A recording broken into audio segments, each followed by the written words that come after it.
Okay, we'll get started here.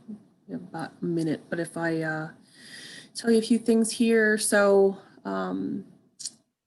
you guys have been in these sessions before, but as each person is going to present, the previous presenter will stop sharing their screen and then the next person can start sharing. Everybody has 25 minutes to present and 5 minutes for questions. We had been doing, sort of a private chat to let you know if you've gone over your time. I will do that, but most people have been sticking to your time, but you might want to keep your chat window open while you're presenting so that you can see a message come in if you are going over, or I'll give you a warning when you have a minute or two left. And when it's time for questions, if you can read the question from the chat window before answering it so that it gets captured in the recording. And I will post a link to the peer review evaluation form. You all should have it from the emails I sent, but I'll also post it here in the chat. And make sure everybody fills out an evaluation for everybody today. So thanks everybody for coming. I think we'll keep having some people trickle in here. We have 6 presenters, so it's a good chunk of time today. So I'm guessing we'll have some people coming and going since a lot of people are at work. But thanks everybody today. We'll start off with Stephen, and Stephen, you can start when you're ready. All right. My name is Stephen Coleman, and my presentation is on using GIS to identify potential farmland for new farmers. And about me, I graduated from VCU with a bachelor's in history and anthropology. And my concentration was science, technology, and medicine. So I focused a lot on food, but not really about growing it until I started here. So I chose this topic because more people are moving towards living in urban and suburban environments, and they're further away from having any real connection with food production.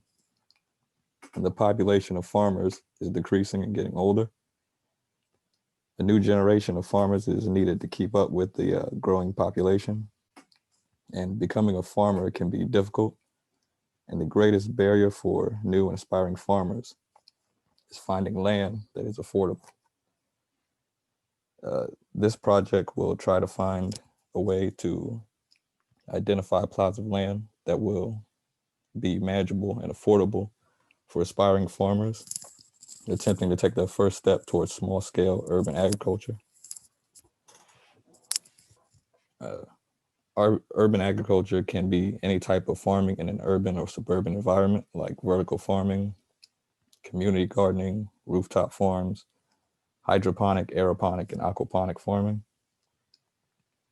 Growing food closer to cities is a great help to people in urban environments. Sorry to interrupt you, but your slides aren't advancing. Should your slides be advancing for us?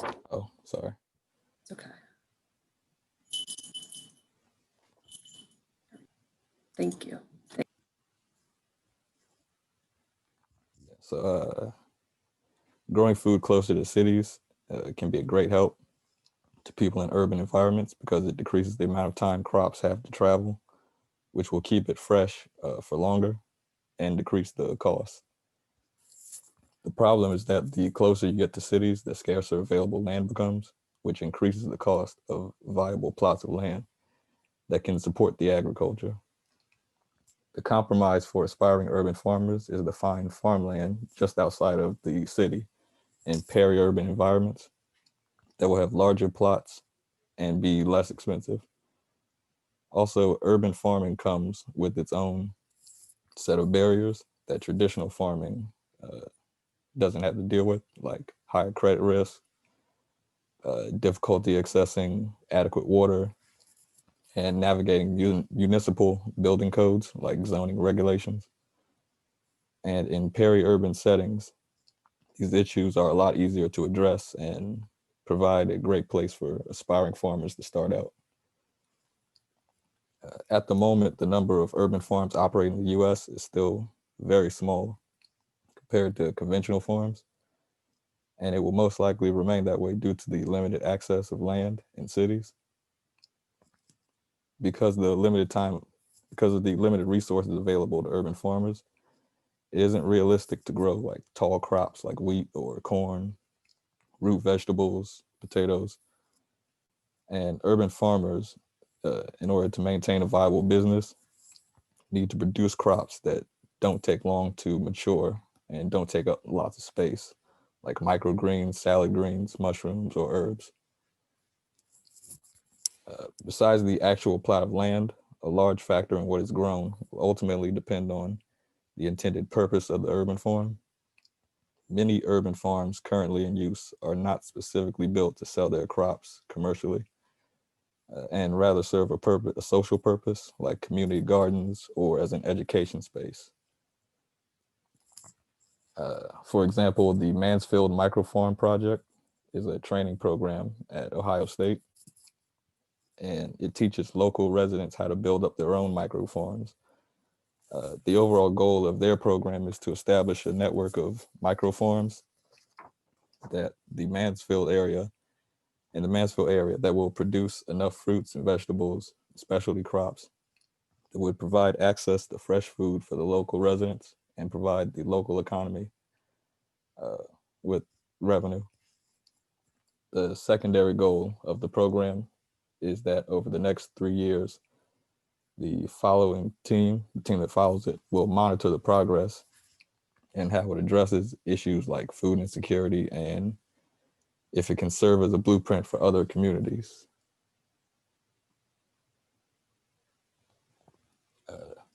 The history of urban farming is urban farming isn't isn't a new concept. And about 1880 to the early 1900s, cities like London, Paris, and Stockholm wanted to advocate for farmers or poor people to have their own farms so they could like be self-sufficient and wouldn't need to rely on the government. And during the Second World War, there were ads like the one in the corner of trying to encourage people to grow their own victory gardens to help promote, to help support the troops. And this became, I think, like a third. They grew enough food that was like the third of what the commercial farmers were producing at the time.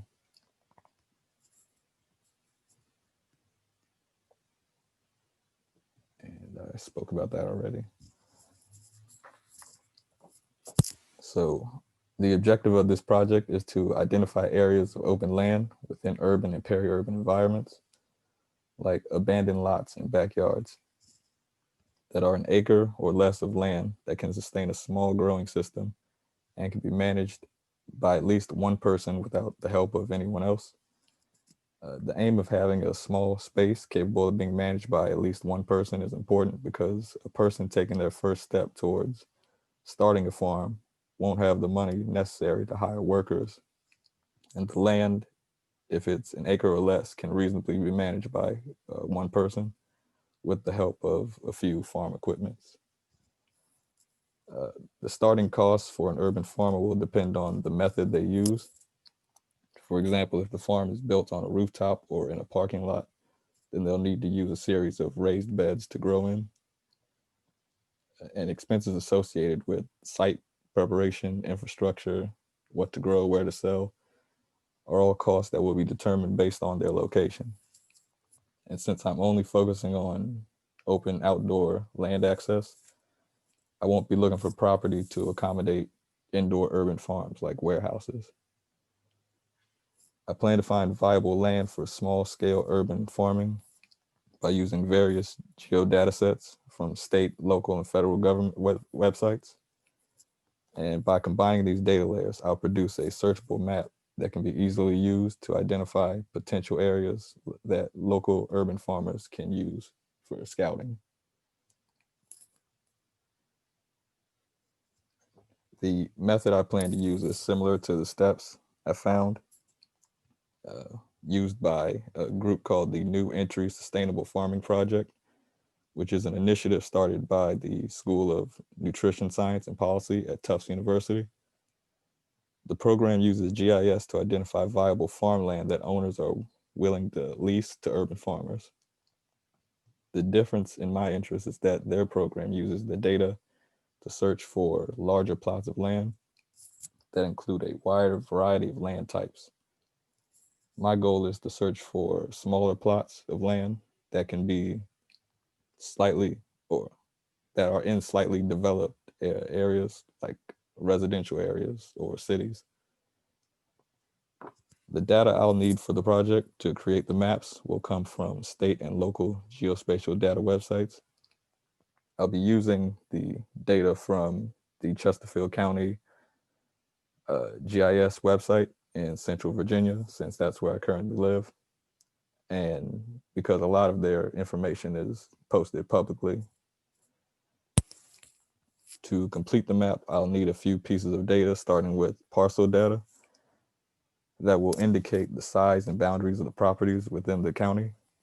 Then I'll need the soil data from the Natural Resources Conservation Service of the USDA for the state of Virginia, which will let me know what areas are considered suitable for farming. And in it, there's a section called the Natural Resources Inventory section of the site. And I'll be able to access soil data to search for non-federal farmland. The soil data map layer will feature 3 categories: prime farmland, farmland of unique importance, and farmland of statewide importance, which will tell me which areas have the right characteristics to support agriculture. The next layer I'll need is a wetlands data layer, which will show me the areas protected by the Wetlands Protection Act. And also with that, I'll need to find a wetlands data layer by the city, because Chesterfield County falls within an area of the Tidewater region in Virginia that's protected by the Chesapeake Bay Preservation Act. The program is designed to protect and improve water quality throughout the state.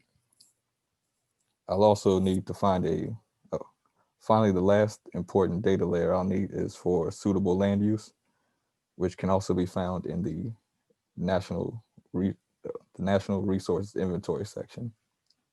This will show me a lot of different characteristics of how the land is currently used. And the areas I'll be most interested in are low and very low density residential areas, because their land is usually considered about an acre or less and is also considered suitable farmland. I'll also need to consider land that has had some agricultural development, like cropland and pastures, and land that is considered open land, that is vacant or abandoned. Because even though the land isn't technically considered suitable for agriculture, it could support farming done in like raised beds. My expected results from my findings will be that I think I'll find a lot of viable farmland for anyone interested in farming in Chesterfield County. And because Chesterfield County sits in an area that is on the edge of the Tidewater region, it's just south of Richmond. It sits bordered between the James River and the Appomattox River, and a lot of little bodies of water in between. So certain things that need like sand to grow, sand mixtures in their soil, won't really be that useful here. But it's still a good land for growing food. And my projected timeline with this project is that it won't take long to put this data together. Some of my time will be spent trying to access ownership information for parcel land that I can later put into a database or an Excel spreadsheet. And I'll also be going around to different farmers markets in the area to get an idea of what crops sell the best, and using that information to determine what plots have the right characteristics for those crops and for would-be farmers. And I intend to submit my findings to a publication, possibly with the local government or a nonprofit organization that supports urban agriculture. And that is it. Are there any questions? Great job, Stephen. If anybody has any questions, can you please type them in the chat window? And then Stephen, just a reminder to read them before responding. How do I pull the chat up? If you take it out of full screen mode, you should be able to hover over the bottom of that Zoom window again. If you need to stop sharing to do that, then that's okay. Okay.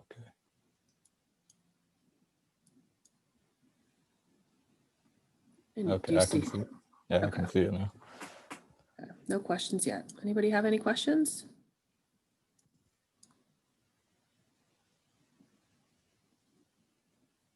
Hey Beth, can I verbally ask my question? Sure, absolutely, Carl. Thanks. Hey, that was a great talk, Stephen. Nice job. Really interesting. I think things are sounding really good. Just a couple of thoughts kind of that are around the edges, or maybe they're already part of what you're doing and maybe they would be helpful. I'm wondering about whether you would want to consider treating public land at all in this. Sometimes parks, for example, are open to community gardens being established here in State College. There's a municipal park that has a community garden that's really important actually in our kind of urban farming situation, and it seems like that might be relevant in Chesterfield County too. And I think another thing as you talk at farmers markets, I think it's a good study for many reasons, including how useful it might be. And I'm wondering, is there a board of county commissioners or a group within the county that might be able to support the availability of your findings? And if so, like, who are they and like what would they need? For example, I think your focus on like the small plots is great, and so it's like how are you thinking about getting the information like out there so that these farmers will be like, oh, I could potentially rent land or make a share kind of agreement, or all kinds of other potential options. Anyway, those are maybe more ideas than questions. I hope they're helpful. Yeah, those were some of my that got me thinking about it, was the idea of using borrowed land, going to people who live in suburban areas who don't have like rules that would prevent them from growing crops in their front yard or their backyard, and might be willing to lease the land, come with a lease agreement. And I really wanted to search for those kinds of areas. Yeah, I think that's great. And so I think it's a really practical theme. You're doing it at just the right scale, because I do think that the accessibility issues are ultimately about local accessibility. And I'm just so in that case of like borrowed land, yeah, I don't know. I mean, I'm just wondering if there are advocates or proponents or activists or whatever you want to call them in the local scene or the local government where they might be willing to partner in some way and make this information available to the groups in the community that might be the stakeholders who would sort of do the borrowing, etc. It's you know, it's more like the use of your results rather than your project itself. But I can tell you're potentially interested in that, so I'm trying to just toss out some more ideas. Yeah, sounds good to me. There's a question from Anthony Robinson. What do you think it would take to transfer the methods you've assembled here to other places in the country? Really, everything I found could be put together for any community, and I needed a place to like test it out, so I chose my own county. And nothing here really would prevent you from using this in any other place. The places I got the ideas from are from the NESFP, and they use their information for like Massachusetts. So yeah, this can be used anywhere in the country. Ryan Baxter asked, the scale of your project seems to be targeting pretty small areas, but I wonder if you consider looking at the US Census of Agriculture for any info about existing farming activity. And I'll probably consider that too, but that could also be like bigger than what I'm aiming for. And I know that I could go to like established farms that and like ask to borrow a piece of the land, but that would be kind of further away outside of like suburban and peri-urban areas. And I wanted to like keep it somewhat close to cities, uh, like in walking distance, or so people wouldn't have to drive as far.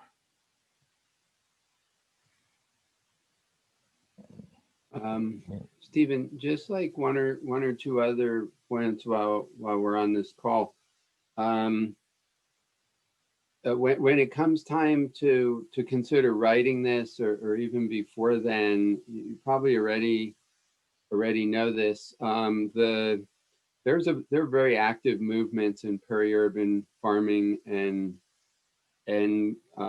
gardening, and it's a really growing area. And so I think this will just be a really helpful literature for kind of situating your project in addition to what you're already doing. As time goes on, you might, I didn't quite hear in your talk like what is the small city or town or whatever that your data is actually. It's Chesterfield County, but I wasn't sure of the role of towns or villages or cities inside of Chesterfield County, which I actually do know that area, and I think it's a great place to be doing this.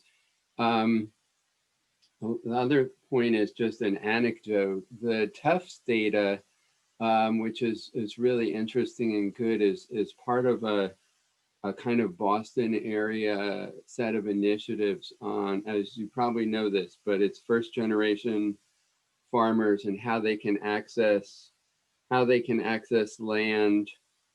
And I guess the reason I'm mentioning this is it's one of the organizations that is involved is called NOFA, which is a Northeastern Farming Association. And that's all uppercase, NOFA.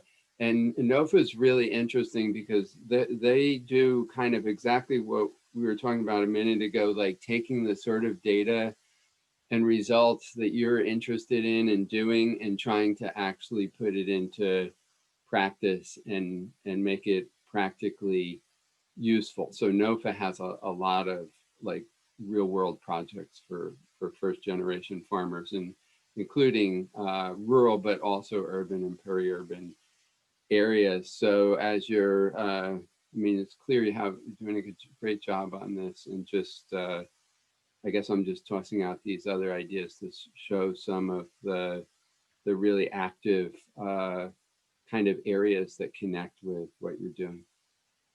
Yeah, that sounds good. I needed more data like that. A lot of what I had found was more regional. Like there were things like you mentioned NOFA for like, is that the New England area? It is, yeah, Yeah. absolutely. Yeah. And there was another one that focused on the Midwest. So like my project is kind of focused on this region, but I would like to make it available for like anyone else in the country. Yeah, I mean, I think you're right to focus on your region and your groups, and I'm just thinking that NOFA, they might have ideas in terms of what they're doing that could be applicable in Chesterfield County and in the local groups you're working with. So just keep up the good work. Right. Thank you. Is that all? Anyone? Yeah, great job, Stephen. I just saw a couple comments, but no more questions. So Okay. actually, Neil has one more question there. Are you going to look for zoning along parcels in terms of allowable use of the land?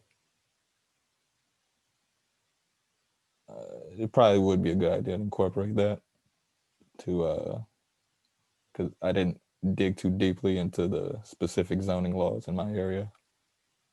But yeah, those could be issues. I really just looked at like the Wetlands Protection Act and the Chesapeake Bay Act. But there are probably specific zoning laws to Chesterfield that I should look at.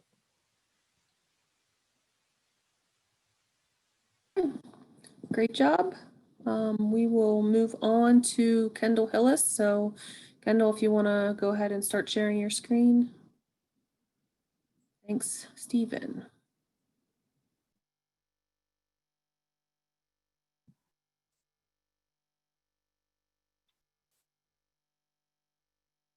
Can you hear me?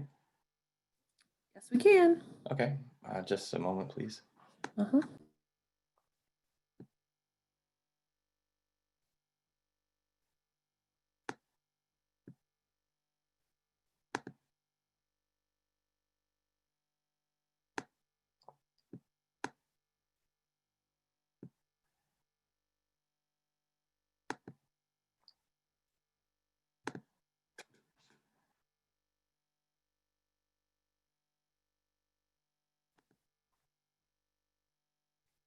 Okay, my name is Kendall Hillis. I live in Eagan, Minnesota. My advisor is Stephen Meinzer. So the title of my project is Critiquing Tax-Based Land Use Models in Small Cities, a GIS-based inquiry in Eagan, Minnesota. I chose this project for a number of reasons. In college, I started riding my bike to class, and I started to care about bike and pedestrian issues. And I grew up in a suburb, and I live in a suburb now. And I just thought that pattern of development was normal. And I would travel to, revitalize downtowns, and I saw they were doing really well, and they're popular, and they're attracting a variety of people. And I don't think people knew why they were attracted to them, but there's something about them that drew people together, and I thought that was really interesting. And I always thought like the suburban development pattern was like how things were supposed to be, and the low density pattern in particular was just that's how we built cities. But I started reading, and I began to understand that that's actually not how we develop cities historically, and actually what we're doing now is just a big experiment. And I started reading a book and just articles from an organization called Strong Towns, and then I started to begin to understand that the bike and pedestrian issues that I was originally concerned about was kind of related to this suburban development pattern. So the purpose of this project, I guess I want to see my community thrive and create more choices for people. The problem statement For this project, I'm just going to read it for you. The suburban development pattern has contributed to communities being financially unproductive, fragile, homogeneous, and inefficient. Low density development has shown to limit choices for residents, landowners, business owners, and workers. The goal of the study is to use economic data to visualize the effect of policy on community design in Eagan, Minnesota. A model will be created that spatially compares taxation methods and the financial outcomes of land use decisions. The analysis will assist in executing the goals of the city's 2040 comprehensive plan.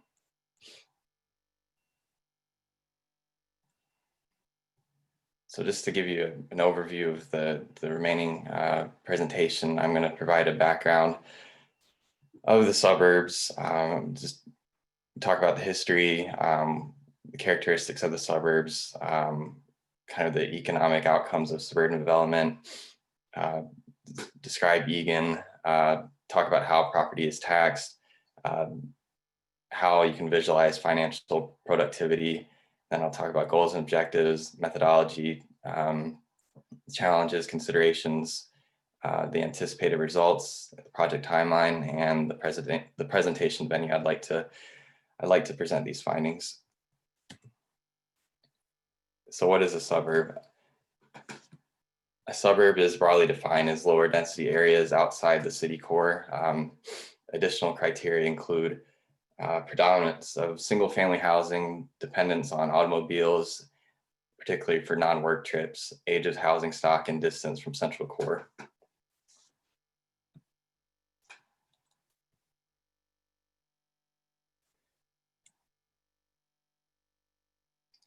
For hundreds of years, the US was a rural nation, and the Industrial Revolution created a movement for people to move from farms to urban areas. This movement was primarily facilitated by railroads and automobiles, and soon cars would become affordable, and massive road building was necessary to support just the use of cars and just people's willingness to drive and want to drive. Shortly, land values around new or improved roads increased. At first, suburbs were settled by wealthy people. So when the cars became affordable, there was a huge just a huge need for housing on the outside of cities, and I guess there's a huge demand as well, and land speculators kind of capitalized on this and advocated for new roads to be built. Suburbs experienced rapid growth after World War II. To meet the demands of returnees from war, developers began to develop quickly and cheaply. This idea of home ownership was pitched as essential in maintaining individualistic identity. The developments often consisted of single-purpose zoning and prohibited mixed use in common, which was common in urban areas. This model was repeated throughout the country, and this had never been done before. The federal government played a huge role in the creation of the suburbs. In 1933, the Homeowners Loan Corporation was created, and the big piece of this, the establishment of the Homeowners Loan Corporation, was that mortgage terms were extended to 20 years. This made housing more affordable and attainable for middle-class Americans. And then 1934, the Federal Housing Administration, the FHA, was established. This also standardized home building, and there's plenty of evidence to suggest that this also contributed to discrimination to Black populations and minority populations, and this kind of contributed to redlining, where the FHA, what they did is they insured loans for these homes that lenders were very scared to lend money after the Great Depression. So the FHA insured these loans, but the homes they insured the most were ones that were usually met a very specific criteria, and that usually included features we see in the suburbs, like even cul-de-sacs, big lawns. Those were deemed as safe, like as safe bets, and then also just like literally safe for homeowners. So that type of pattern was insured, and that's kind of a big reason why we see the type of development that we see in the suburbs. And then of course in 1956 there's massive construction of interstates, and this was the establishment of the interstate highway system. So this all led to outward growth and created kind of took away what the FHA was doing was ultimately kind of taking away wealth from the city centers and then subsidizing the suburbs, and quickly we grew outward. So traditionally, before World War II, and pretty much throughout human history, we followed a traditional development pattern, and that includes growth that was time tested. There's the trial and error approach. It was incremental, low risk. It was built to human scale. It revolved around pedestrian activity. There are no long-term financing mechanisms. There's a mix of uses, and they're less restrictive zoning, and it was more of a bottom-up approach. I think this image on the left provides it does a good job of simplifying this concept. The middle image would be kind of the suburban development pattern that we've seen since post-World War II. The bottom would be kind of the more traditional development pattern. I said that I was interested in an organization called Strong Towns. They do a lot of things. I wanted, besides having a website and releasing media, and there's even a book that was published in 2019, Strong Towns. I think it's called a bottom up revolution, but they have many terms to describe the suburban development pattern. This low density suburban development pattern is described as the suburban experiment. It had never been tried in history, and it's a new way of building and financing cities. Ultimately, we're seeing cities sacrificing resiliency for quick growth, and American cities have spread out, beyond their abilities to finance the infrastructure and the services needed to sustain the cities, and it requires continuous growth to sustain.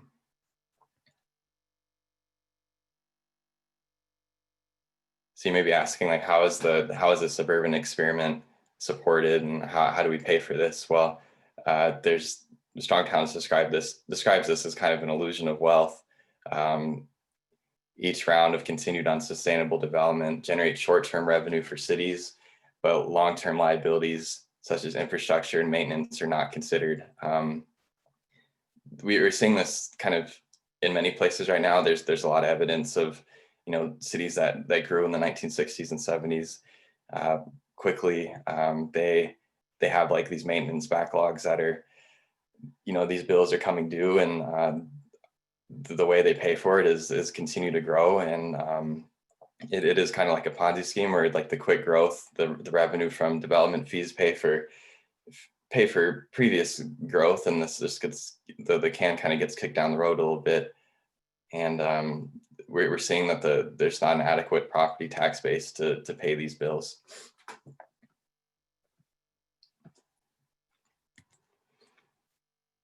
I'll go over this quickly, but the founder of Strong Towns, Chuck Marone, he's provided plenty of evidence for this imbalance. For example, if there's a city that wanted to resurface a suburban road, it would cost $354,000. based on the property taxes being paid by the owners along this road, it would take 79 years to recoup that cost. For the cities to recoup the cost immediately, the city would have to increase the property taxes of those property owners by 46%. A lot of cities that they do pitch, low taxes, and they take a lot of pride in their bond ratings, and it does not really. These cities are being supported by a lot of quick growth and debt, and there's evidence of that. Another example, city officials wanted to provide service to a low density industrial park. This would include municipal water and sewer. It would cost $316,000 of private development to pay for this infrastructure, which is double the current rate of investment in the park. So these decisions are very it's using a lot of short-term thinking, and some of the long-term effects of this have not really been fully considered, and the cities are trying to figure out a way to pay for this. And Marone suggests that solving this problem, it would require a local effort and more investment on the local level. These maintenance costs are the tax base is not supporting these maintenance costs. So I live in Eagan, Minnesota. I moved to Eagan actually in June. It's a suburb of Minneapolis, St. Paul. It's a south suburb. There's a lot of reasons to move to suburbs. The schools are good here, but Eagan did have a lot of quick growth in the 1970s, like a lot of the suburbs in the Minneapolis, St. Paul area. So it was automobile oriented, a lot of low density single family housing, and that's pretty obvious when you drive around. So it was typically kind of a bedroom community, but there are a lot of jobs here. But I'll discuss kind of some of those things when I talk about the comprehensive plan.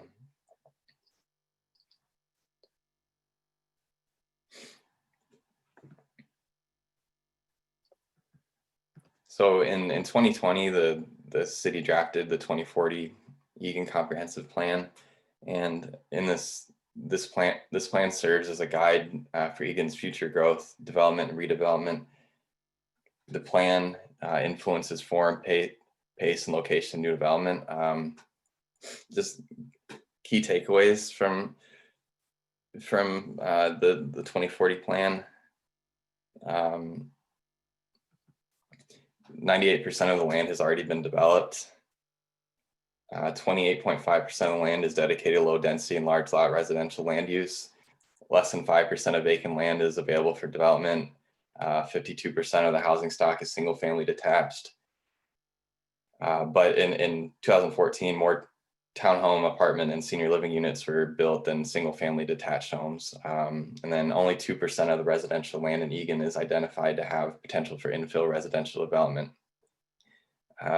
So, the comprehensive plan is very, the language in there is this, and the city is very aware that there's a desire, there's like a need and a demand for more high density housing and mixed uses, and this is addressed in the comprehensive plan, and it hasn't been something that it's not prominent right now in Eagan, but I guess the challenge is that only 98% of the land has been developed, so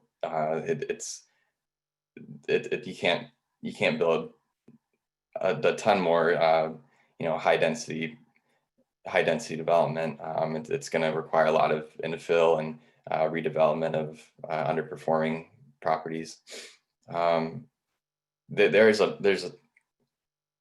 like I was discussing, there's a lot of discussion in the comprehensive plan related to land use. Within that comprehensive plan is the land use plan, and it pretty much lays out how every parcel will be used in the future. I won't go over all the goals, but many of the goals include language about varying densities and land uses, creating a strong creating a strong tax base through a mix of land uses, creating housing near points of interest, creating opportunities for pedestrian activity, and redeveloping underperforming or underutilized land. So how do you measure financial productivity of a city? I like this quote from Strong Towns: "Land is the base resource from which community prosperity is built and sustained. It must not be squandered." Strong Towns recommends doing the math on these, doing the math on land use choices and revenue that's generated from each parcel, and that includes businesses and residential areas, and there's every single parcel has like some figures and financial figures that you can associate with it, and oftentimes in low density suburban areas, the residential areas are not pulling their weight in property taxes. So yeah, ultimately the property should create enough wealth to support infrastructure and services needed for the place to exist and thrive. This image is from Urban 3. They're a geoanalytics firm from Asheville, North Carolina. This image is shared often. It just compares like big box stores to mixed use development, and it's clear that mixed use development takes up way less space, and they use the same amount of pipes and less road, and they require the same infrastructure and fire and police services as like a big box store. And you can see even jobs per acre, the mixed use it performs much better, and especially when there's a residential use as well, you also have potential for housing which you can see here. And then ultimately the per acre basis, when you normalize this data, it's clear that mixed use and more intense uses of land is more profitable for cities, and they actually there's evidence that these downtown city centers are basically supporting the low density areas on the outside of town. I'll talk about how property is taxed. The value of land, the current traditional property tax system, taxes the total value of properties, and this includes the value of land and structures on top of it. Those structures are also known as improvements. Like a current property tax, it taxes buildings more heavily than the actual land it sits on. There's also a form of taxation that has been used in like these small districts. It's called land value tax. It's I'd like to research more about maybe some opponents to land value tax, but so this only taxes the value of the land. So what this incentivizes people to develop property, and it promotes infill and also redevelopment of underutilized land. It creates built-in pressure to develop and reduces the amount of space dedicated to parking. And then there's also this ratio that I'm interested in. It's called improvement to land ratio. So as I talked about, improvements include structures or buildings on properties. So that would be the taxes for the building compared to the taxes towards the land.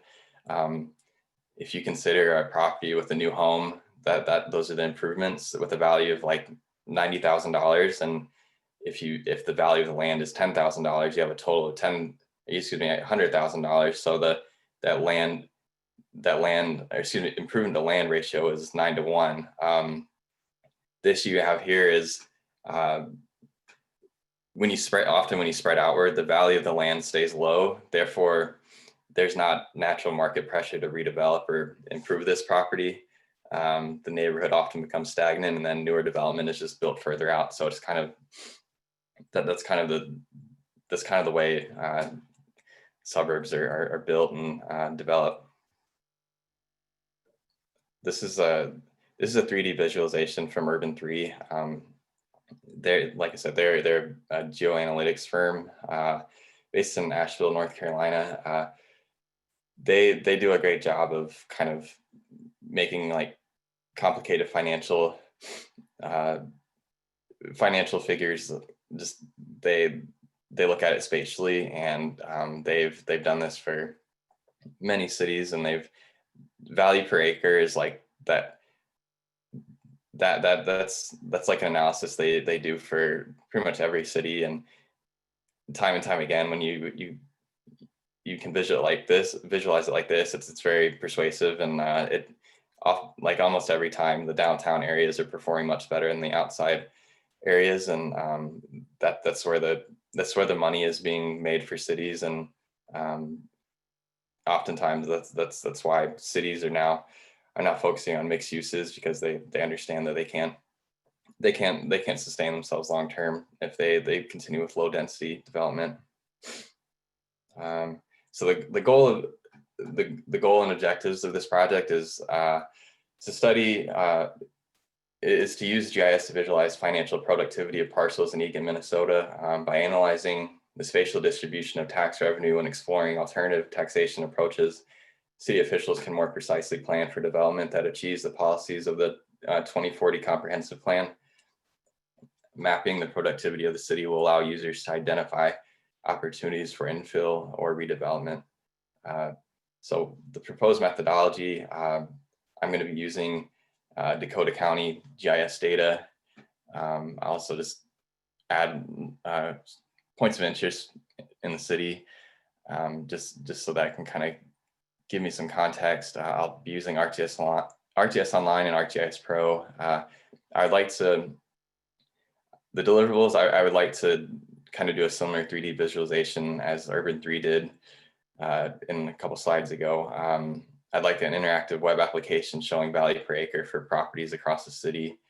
I'd also like a map showing improvement in land ratio of properties, a map identifying vacant or underutilized properties, and a model comparing traditional property tax to land value tax. Just kind of just simulate that and see what the results are. And then also a model that compares low density development to more intense uses such as addition of accessory dwelling units or duplexes.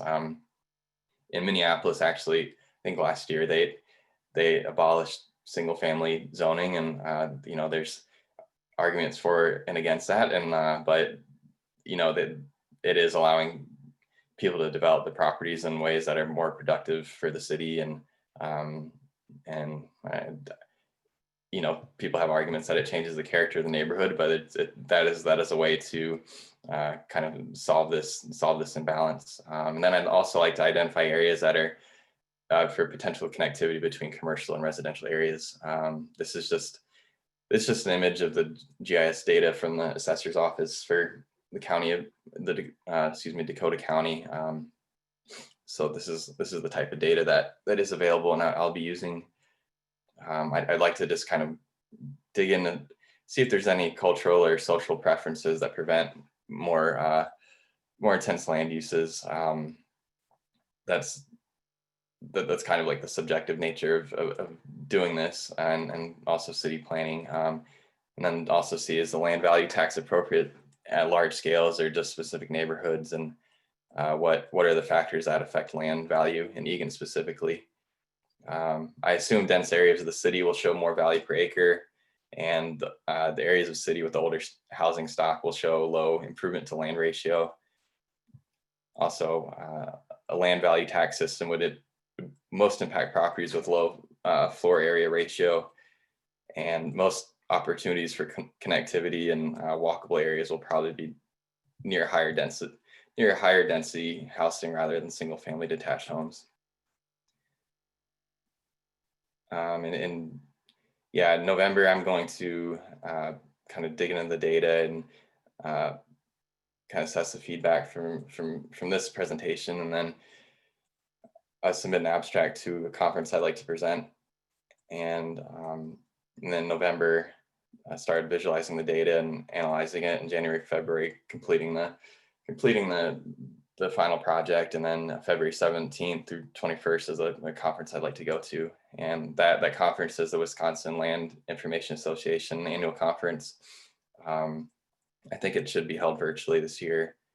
And the organization represents professionals working to develop and maintain an applied network of statewide land information systems. I think it would be an appropriate conference to present at. And then here are my references. Can I answer any questions?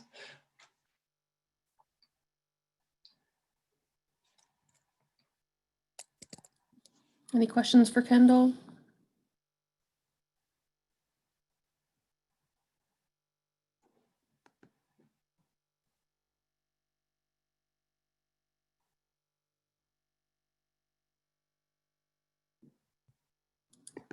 Can you see them coming in there, Kendall? Oh. Okay, I'm looking now. Okay. Thank you.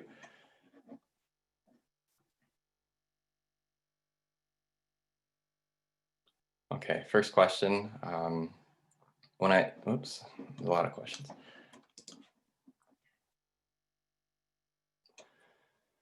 When I travel around, I see that in some towns, historical mixed-use buildings are being abandoned, but new low-dense shopping plazas are being built. What's the reason for this? And what's the reason for this if mixed-use buildings could have generated more value per square foot? Yeah, it's a good question. And there's a lot of reasons why that may be.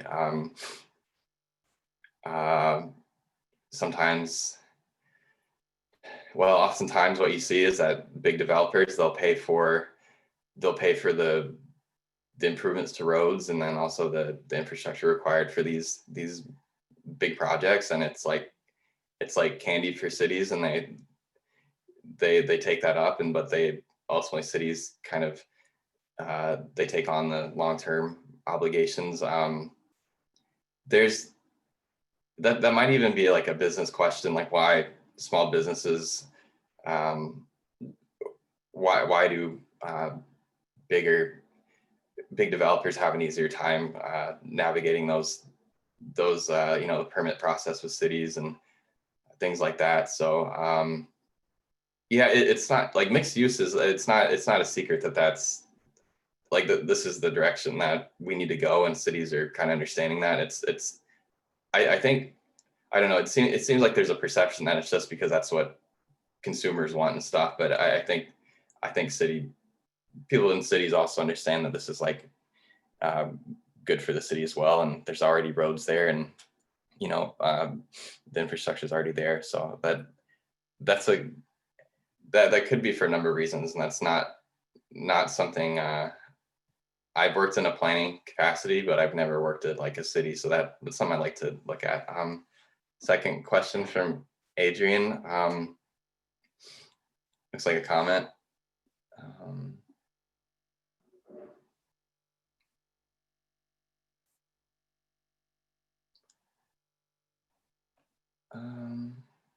Oh, okay. I see some questions. Are you going to be working with the City of Eagan staff, planners, or is that Economic Development Council? That was the plan. I'd like to. I think it's actually, I reached out to the founder of Strong Towns, because he is from Minnesota, and I was just wondering, like, how do cities take this when you present this information? He said some are a little sensitive about working on this project, but this isn't a reason that I'm not shaming anybody. I really just want to see how the kind of understand how the city works. So yeah, I think maybe once I get into the data, maybe there's some data that I need from the city or the county, and I would like to work with them, and maybe that's something I could present at a city council meeting or something with decision makers. Second question, are you going to look at the historical valuations as well, see if there's a long-term pattern? I think, yeah, that was something I was interested in. Yeah, like even yeah, that I guess that kind of gets into like, you know, assessment and things like that. And the one thing I was interested in was seeing like if that land improvement ratio has changed over time. And I get the feeling there's some like the neighborhoods that aren't as desirable have probably there's probably evidence that the land has stayed the same value for a long time, but then the actual improvements on it haven't really increased either. So that those are the areas that there's really no pressure to redevelop, and there's no reason why somebody would, you know, pay a lot of money to do that. And then last question, are you going to look at the balance between valorum taxation and sales tax? From my experience, many cities try to maintain a certain balance. Yeah, there's I'm not even sure about I need to look into retail tax versus property tax, and there is yes, that is something that organization Urban 3 has looked at. Even so, like the taxes, even the retail taxes do not really, they don't amount to enough to support the infrastructure and all the stuff that goes into that type of development. It's just there's a lot of course there's a lot of like social and, you know, cultural things that I didn't get into about the suburbs, and there's just also some, you know, health issues, and just there's a lot of issues related to that development. But yeah, I would like to get into that. Does anyone else have any questions?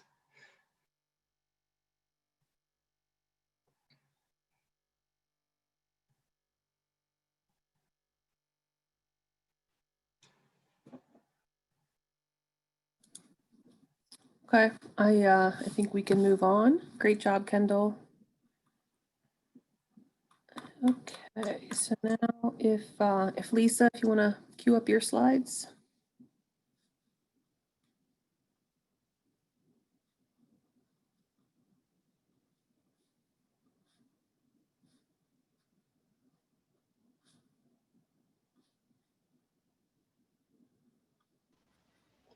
Can you hear me okay?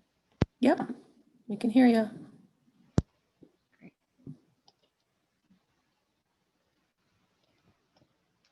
So good morning. My name is Lisa Delter, and I have graduated from the University of Northern Colorado with a degree in sociology, specifically in social inequalities and minorities. I've worked for a number of organizations as a policy analyst, a geospatial analyst, and I've also done work as a sexual assault and human trafficking advocate through a number of different organizations over the years. So my project today is looking at How Far to Freedom. It's a spatial analysis between sex trafficking and post-trauma service providers in the continental United States. We've all heard about human trafficking. We hear about how many traffickers were charged. We hear about the movement increased during, you know, political events or national big sporting events. We hear about the number of survivors that are interdicted during these events. However, what we don't hear about is what happens to these individuals. If you're extradited from a situation in the middle of Pennsylvania on your way to a Super Bowl, what happens to you? Do you go home? Who pays for you to go home? Are there organizations there to help you? Or do you end up going right back to the same life that you just left? On the screen, I provided 3 quotes from a published survey.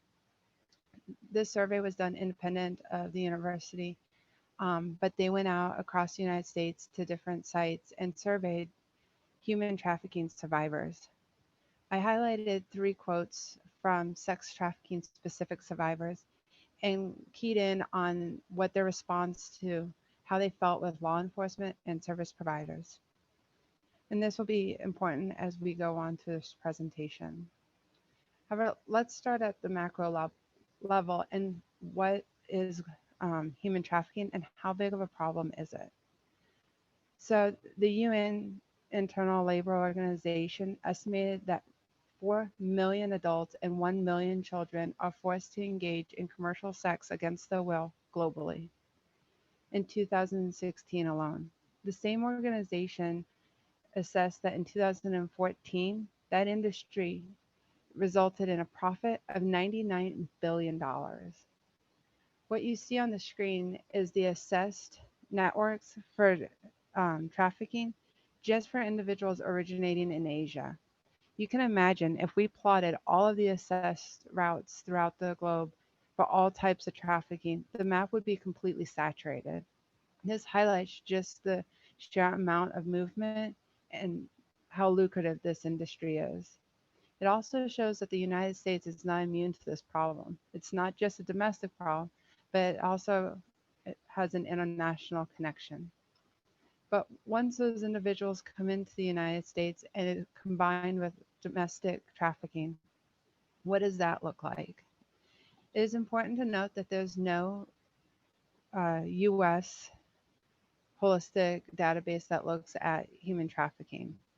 There's the National Human Trafficking Hotline that is federally funded, but it is contracted out to nonprofit organizations. Since the inception of the National Human Trafficking Hotline, it has been predominantly ran and operated by a nonprofit called the Polaris Project. In 2019, the Polaris Project reported almost 50,000 individual trafficking-related contacts were made to the hotline. This includes both sex trafficking and labor trafficking cases. On the map, it shows a density map of where those reports were made, not where the call or the digital media contact was made. It's important to know that none of this data has been properly vetted by law enforcement or any other agency. This is raw data and can include anything from a tip from "I saw this online" to a survivor contacting the hotline in need of immediate assistance. Polaris did not start off as an organization dedicated to the hotline. Their initial goal was to connect survivors, community members, and family members with specific resources on the ground. This was done through the publication of what they call the Active Directory. The Active Directory is actually public facing and anyone in the world can access this data. The data includes a number of service providers across the United States that can help trafficking victims. However, only 388 of these organizations are dedicated to human trafficking specific resources. These include lawyers, shelters, mental health facilities, and a number of other agencies that can provide assistance. However, also included in the overall directory are places like domestic violence shelters, homeless shelters, and other resources that may be able to provide immediate assistance until that survivor can get to a human trafficking specific organization. So what is human trafficking? The UN has classified human trafficking into 3 categories: organ trafficking, labor, and sex trade. However, the US federal definition is individuals who are forced to engage in commercial sex or work against their will. This is an important distinction from the UN, as organ trafficking is not considered human trafficking inside the United States. The additional to being forced to engage in commercial sex or work against their will, there has to be an element of force fraud, or coercion.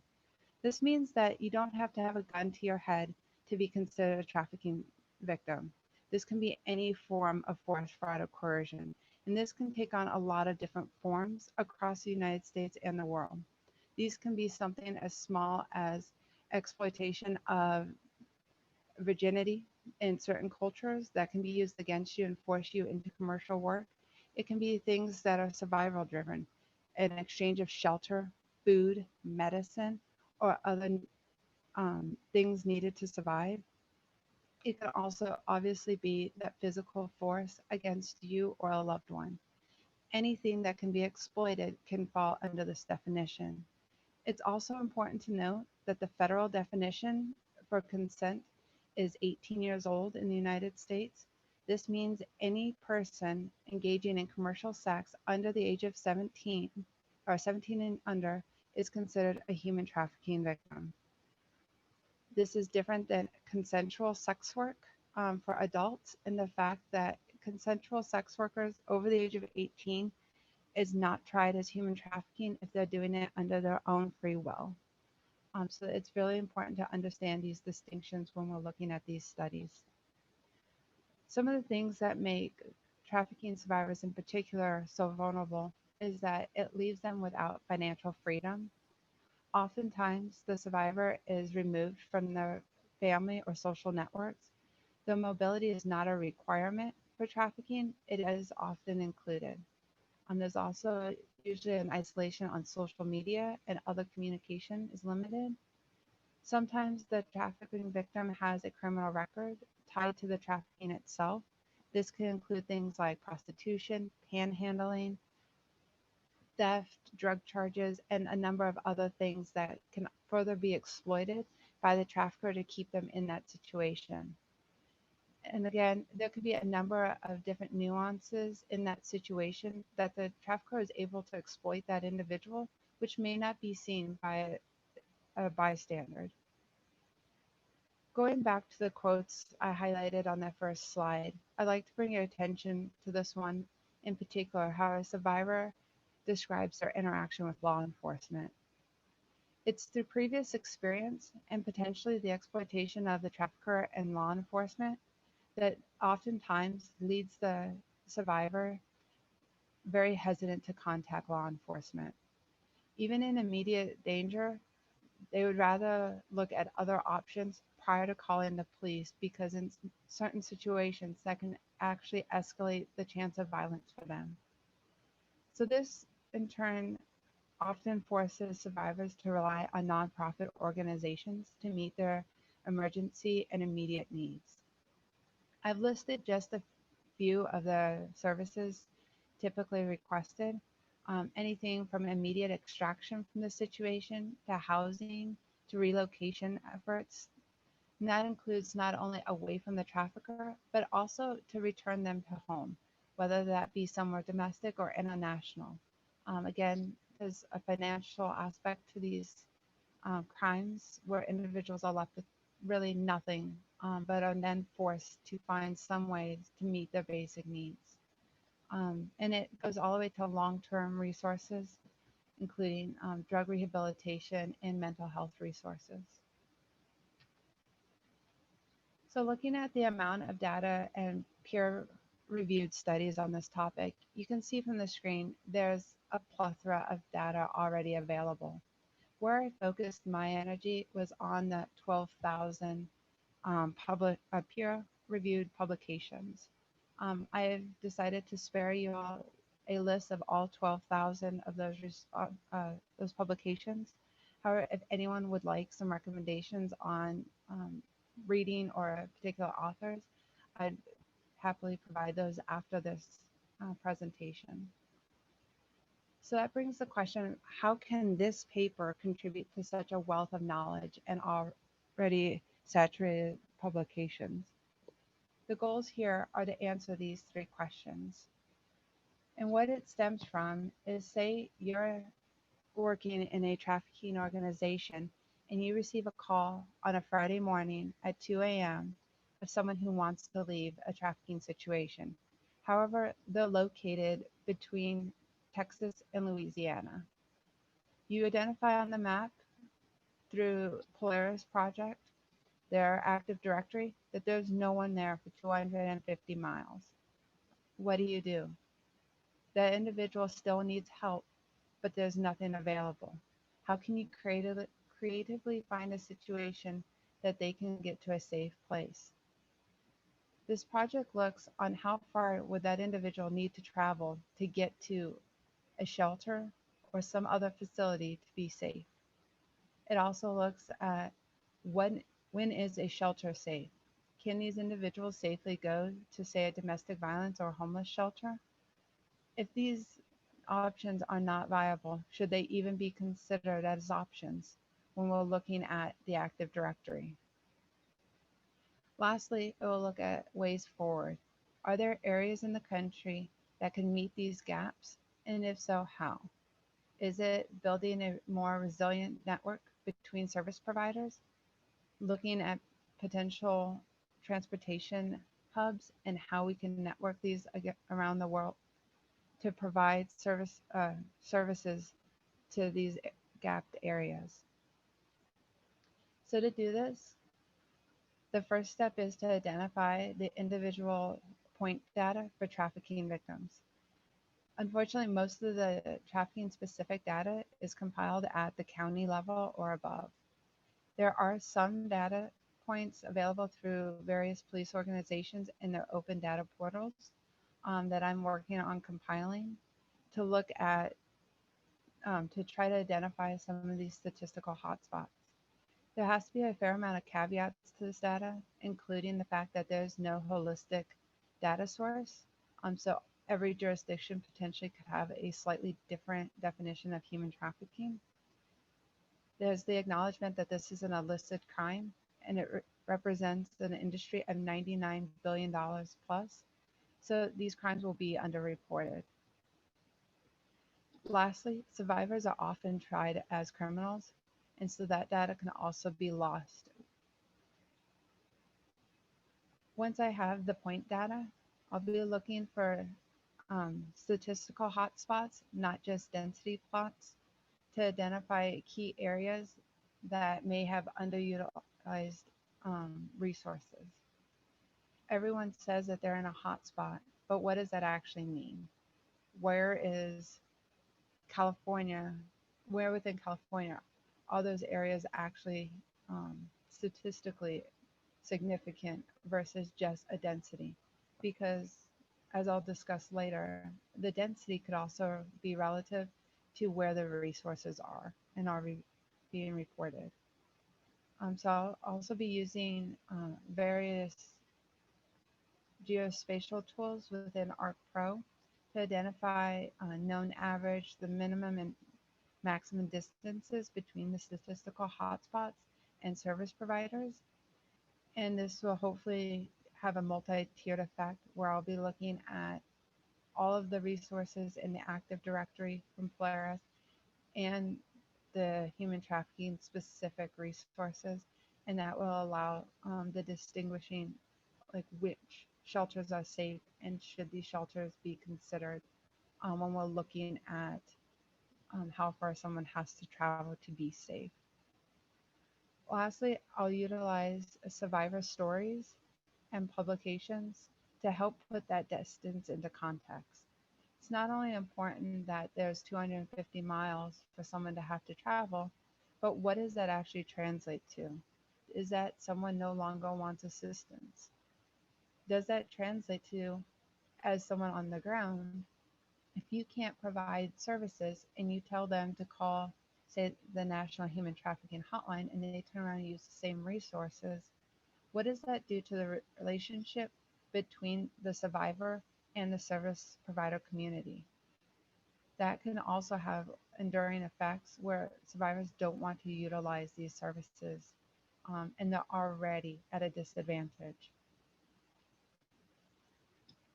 So I've spoken a lot about the Polaris data, and this just shows a brief comparison. Again, on the right is the heat map of all human trafficking related calls to the National Human Trafficking Hotline, regardless if they're vetted and regardless of sex trafficking versus labor traffic.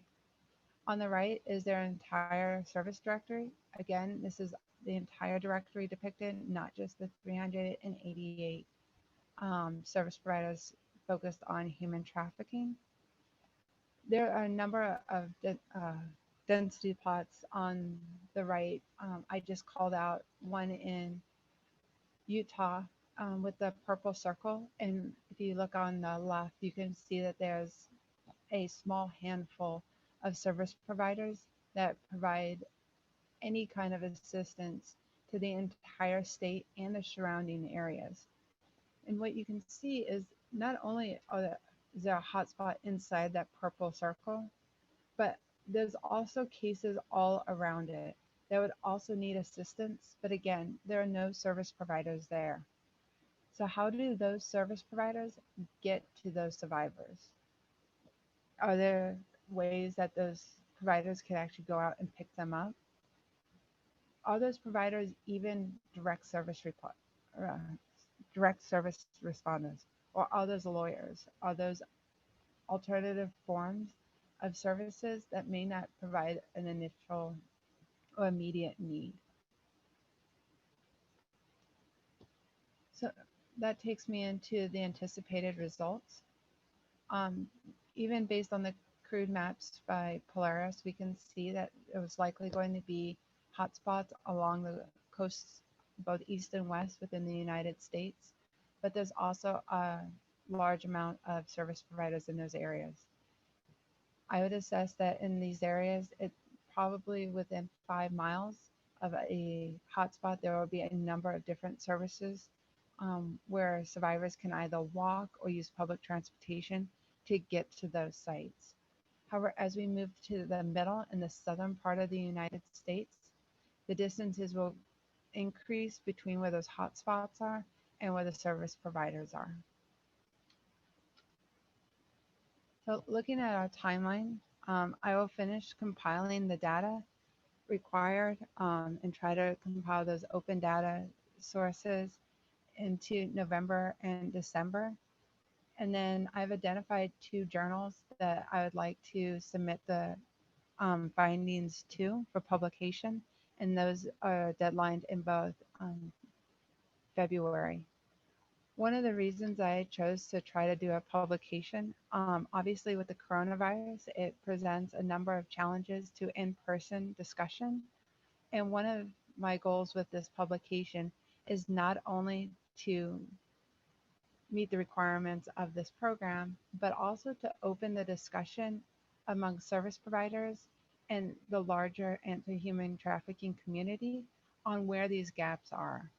I don't think that many of the service providers understand that a lot of their services may actually fall into areas that have redundant sources, and they may be missing large communities right on the fringe.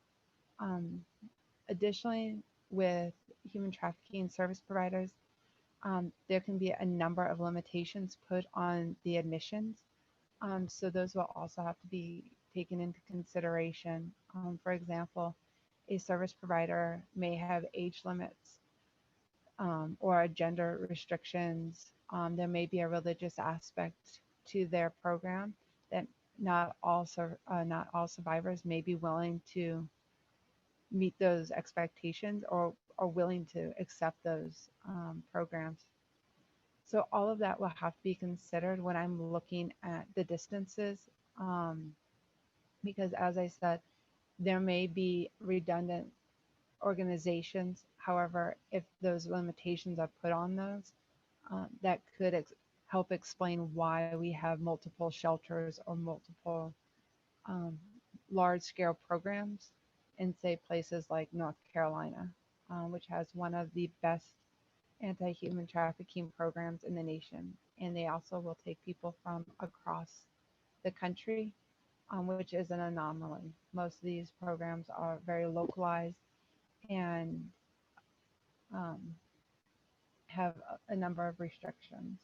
So all of that has to be taken into consideration, and which is one of the reasons, again, I want to hopefully publish this and put this out to that community so that we can have these large scale discussions, because this paper is obviously not going to solve this problem anytime soon. And as promised, I am not providing the 12,000 references that I referred to earlier. However, again, if anyone's interested in an additional reading, I would happily provide a list of some recommendations. And that concludes my presentation. And I will look, see if there's any questions. Great job, Okay, so- Lisa. And does anybody have any questions for Lisa?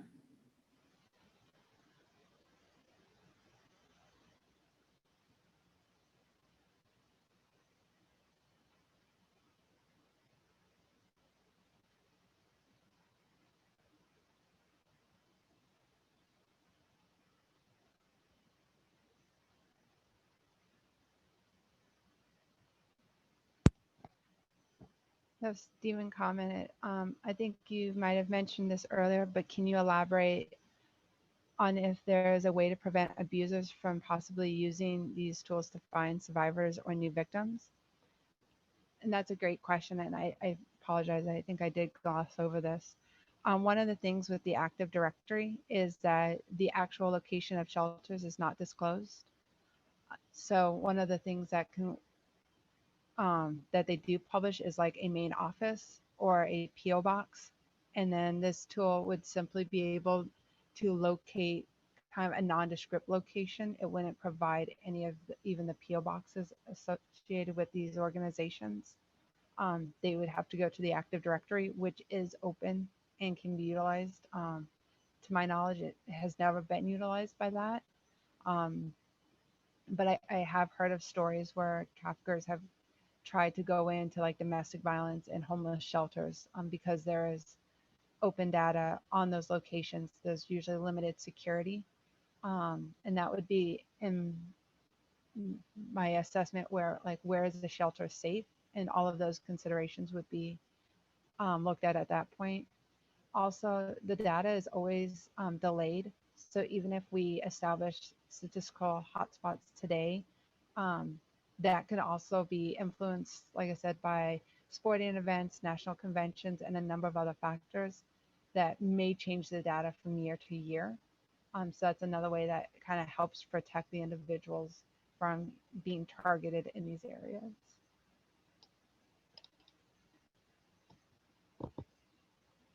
I have another question is, can I talk a bit more about the hotspot calculation for the project? Do you plan to use Gitzo or something else? So I'll have to do a number of different statistical analysis on this data to make sure that we account for like spatial autocorrection and that I'm not accidentally compiling the data at an inappropriate level.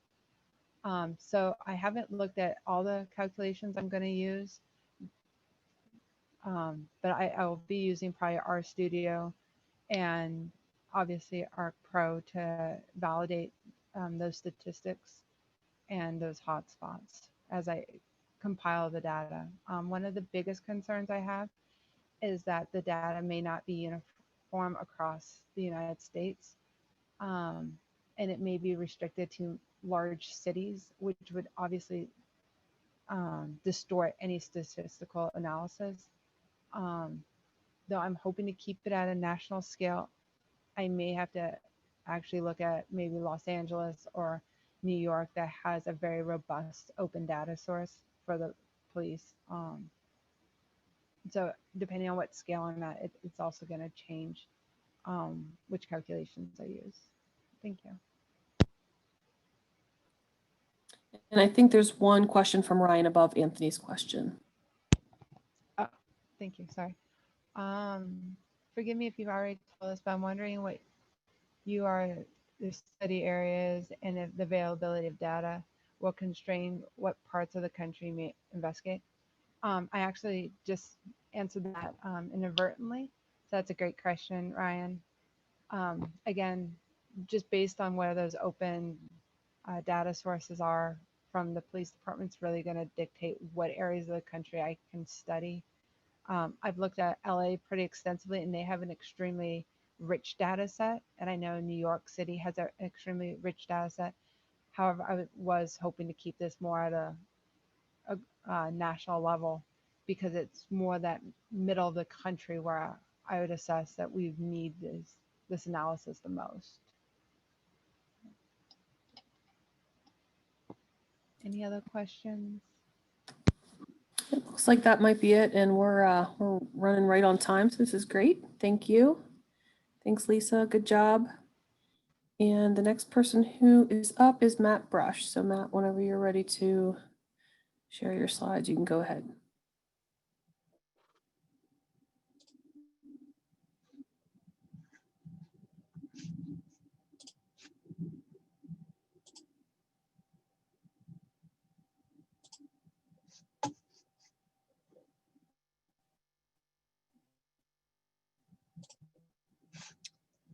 Is that coming through okay? Yep, it is. Okay. Hello, everyone. My name is Matt. I'm about 3/4 of the way through my MGIS program and have completed a certificate in geospatial programming and web map design here at Penn State. My project concerns the use of GIS, a web mapping application in particular, and more efficiently allocating available resources to those in need. Some examples of what I mean by in need might be those that are without homes or those that can't afford to feed themselves or their families. They might have been struggling like this for years or maybe just this week. Here's a broad overview of what I will be covering today, starting with some background information, moving into a quick look at the current approach to the problem, then looking at my proposed solution, some examples of use, the 4 phases of the project, possible constraints, some next steps, and finally opening things up for some questions. I chose this project because it allows me to use the GIS tools I've picked up in this program to solve a real-world problem. It allows me to help disadvantaged and vulnerable people in my community, and it lets me stretch to build something that is beyond my current ability to build. I currently work in Chico, California, where a large portion of the evacuees from Paradise and Magalia attempted to resettle after the 2018 Camp Fire. Some evacuees received large settlements from their fire insurance and engaged in bidding wars for the limited available housing here in Chico, sometimes overbidding the asking price by hundreds of thousands of dollars. Others had no insurance and slept in emergency shelters until the shelters closed. Some are in tents in the park at this moment.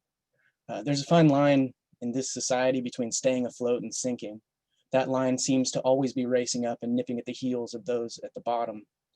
When we throw devastating natural disasters and a global pandemic into the mix, people start going under fast. This is my attempt to help. Homelessness is not a new phenomenon in the United States. There's documented cases in the US from as early as the 1640s when the colonists were displacing Native Americans. Our most recent wave of homelessness has been exacerbated by a few key factors. Large cuts to mental health services and public housing in the 70s, the deinstitutionalization of the mentally ill, veterans returning from the Vietnam War, the Persian Gulf War, and the Iraq and Afghanistan conflicts, a lack of affordable housing, wages that fall short of the cost of living, and most recently, a spike in natural disasters and a global pandemic. The Department of Housing and Urban Development, HUD, reports that homelessness was up 2.7% nationwide from 2018 to 2019, but down 11% overall since 2010. Here in California, homelessness was reported to increase by 16.4% from 2018 to 2019. Currently, coronavirus and natural disasters are causing large-scale flare-ups in unemployment and homelessness. Depending on the scale of response to these stressors, homelessness has the potential to grow drastically in both the short and long term. There are a few questions that I'm trying to answer with this project. Can a GIS solution better get those in need what they need, when and where they need it? Can it better demonstrate where need overwhelms availability? Can it provide a more comprehensive understanding of the locus and extent of need in our communities? Can it connect those in need with what they need without requiring them to be questioned and cataloged? The current approach of allocating resources to those in need is largely unorganized and carried out by local resource providers. Each provider tends to have their own outreach strategy. Resource providers do tend to share strategies when it comes to securing funding. These strategies are largely tied to the Department of Housing and Urban Development's protocols for securing federal funding. These HUD protocols force resource providers into an approach focused on determining the extent of homelessness and need through tracking the progress of those that reach out for help. This is done in an attempt to hold those receiving federal funds accountable and to demonstrate what local need is.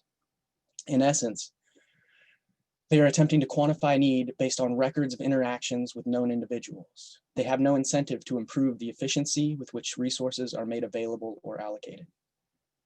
The three main requirements stipulated in qualifying for federal aid through HUD as a resource provider are completing a point-in-time survey, maintaining a homelessness management information system, and participating in coordinated assessment.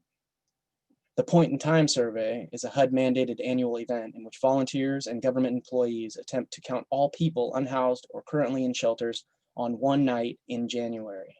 There are many published papers refuting the significance of these counts. A homeless management information system, or HMIS, is an information system that tracks the provisioning of housing and services of homeless individuals and families, as well as those at risk of homelessness. In effect, cataloging those who show up for resources and tracking their progress toward more permanent housing. The HEARTH Act of 2009 requires that every community that receives funding through HUD must have an HMIS with the capacity to keep records on all those experiencing homelessness in that community. This requirement was intended to improve the community's ability to analyze need and prioritize funding between resource providers. There's currently a bill here in the California Assembly that would create a single statewide HMIS. Coordinated, oh, shoot. My apologies.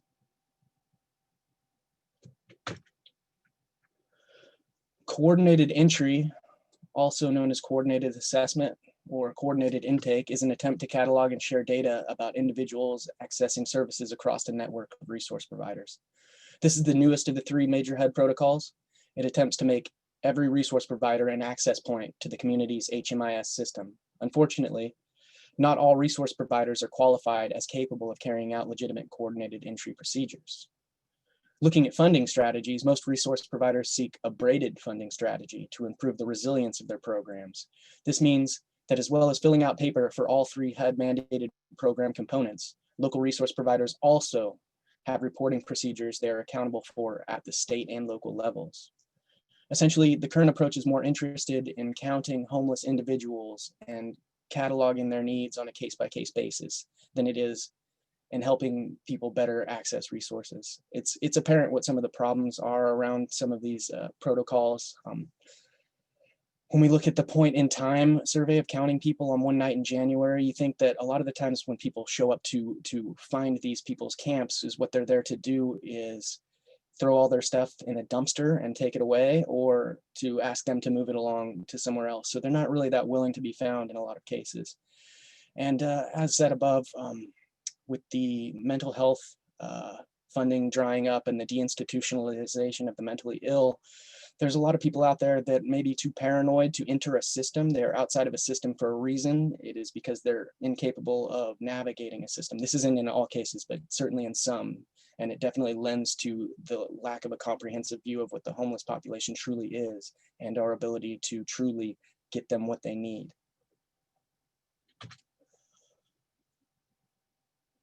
So my proposed solution, it borrows partially from the current system's idea of coordinated entry in that it functions to coordinate outreach, but it differs in that it does not necessitate entry into a system. Instead of tracking individuals through an intake system in order to quantify need, my approach lets demand on resources alone demonstrate existing need. I am proposing an approach that maximizes the discoverability of available resources by clearly cataloging and displaying them on a public-facing web map application. This approach brings all resource providers in a community together into one comprehensive provider network by creating one platform on which all of their resources can be made available. This approach uses real-time resource availability data and proximity to connect those in need with what they need in the easiest possible way. So what's the difference? We can use a mouse and cheese metaphor to illustrate the difference between the two approaches.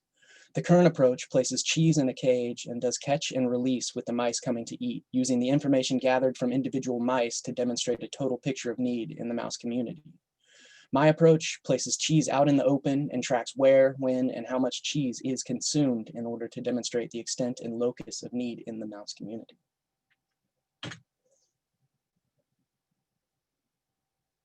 So in order to demonstrate some of the users and the use cases for this application, I thought I'd jump ahead and share some of the use case scenarios. Say someone arrives at a shelter asking for a bed, but there are no available beds. That resource provider can use the application to guide the person inquiring about the bed to the nearest shelter that has an available bed.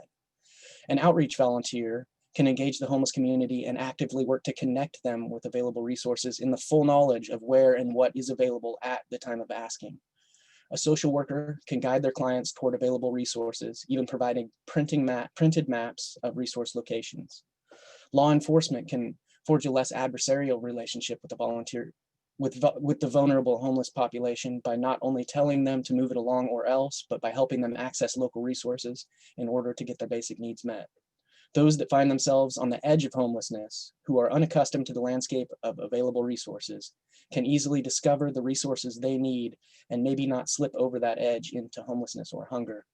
The houseless community members can use an accessible mobile device or a library computer to access information on all available resources. They can easily search by category and proximity for housing, clothing, food, or medical care. These are just some of the possible use cases of the application. I wanted to make it clear that the homeless community itself is not the sole user of this application. The community at large is the user, and the application empowers them to help each other and themselves meet all basic human needs. I've broken this project down into 4 major phases: the planning and preparation phase, which is happening now; the web map application development phase, which will be completed in spring of 2021; the administrative portal development phase, which will be completed over summer of 2021, and the implementation phase, which will be completed in fall of 2021, culminating in a presentation at a conference. I haven't chosen a conference yet, but I anticipate presenting in a more sociological context and not a purely GIS-centric audience. In the planning and preparation phase, I'm evaluating which technologies can be implemented to best answer the questions being asked.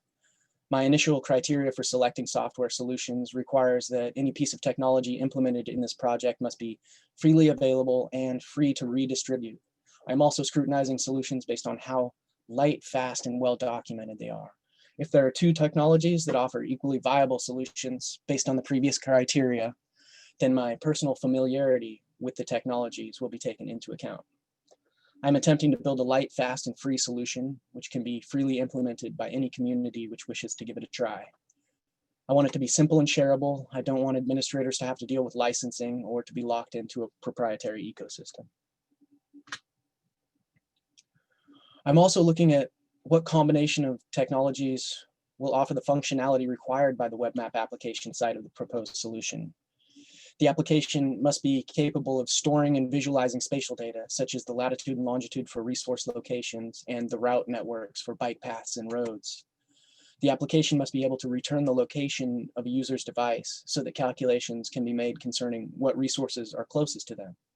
The application must be capable of completing routing calculations in order to connect a user with a given resource.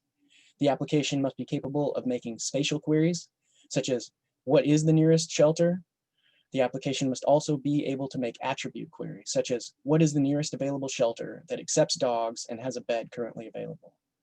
The application must be accessible from desktop and mobile devices and have an aesthetically pleasing and intuitively functional user interface. The administrative portal will be used by resource providers in order to update resource availabilities. This interface must be login protected. It has to allow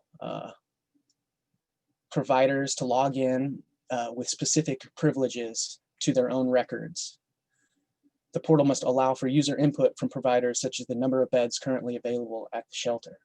Their portal must push user input to the database and update specific records. The portal must also have a user interface that looks good and functions intuitively across screen sizes. The brain of the operation is a comprehensive data set of local resource providers and the resources and services which they provide. This data set is created by scouring the internet for available resources and asking local sources with firsthand knowledge of what is available in the community. I'm starting with a core group of services in order to prevent the scope of the project from getting too large, but I hope in time to expand services to encompass all basic human needs. Initially, the data set will be limited to 4 primary categories of resources: shelter and housing, food, clothing, and medical care. This is very simple, but very important. It's just a table and a database with a record for each provider, defining what resources are available and what conditions, if there are any, are on the availability of those resources. The evaluation of the technical solution to the web mapping application phase of the project is an iterative process, and I do reserve the right to change the technology should I find something better suited to what is being built. That being said, I have a high level of certainty that I will be using Postgres with the PostGIS extension for the project's database. It is an extremely capable and well-documented open source relational system. There are other spatial capable databases out there, but with the PG routing extension, using Postgres will allow the creation of routes from within the database itself. There are a few spatial server options to look at in the open source realm, including GeoServer, Map Server, and Feature Server. There are several open source client-side solutions to the web map application. Some of the top candidates for this project include Leaflet.js, OpenLayers, GeoExt, which is usually used as a GUI wrapper for OpenLayers. And from the world of Python, there's Folium, which is a Python library that can call on the Leaflet.js library. My current preferred solution is using a PostGIS extended Postgres database and GeoServer on the back end, with Leaflet.js as the web map and user interface on the front end. When scrutinized against the previously described criteria, I find that this solution is open source, fairly well documented, and has the potential to be very fast. All of these technologies are built to handle spatial data. The Postgres database is capable of using open source data to carry out many different routing calculations. Leaflet has a plugin for geolocating user devices. Querying can be carried out on the client side using Leaflet or against the database using SQL and PHP. Leaflet, in conjunction with Bootstrap, can be used to dynamically adjust to different screen sizes, and Leaflet has several plugins for use in creating sleek, intuitive user interfaces.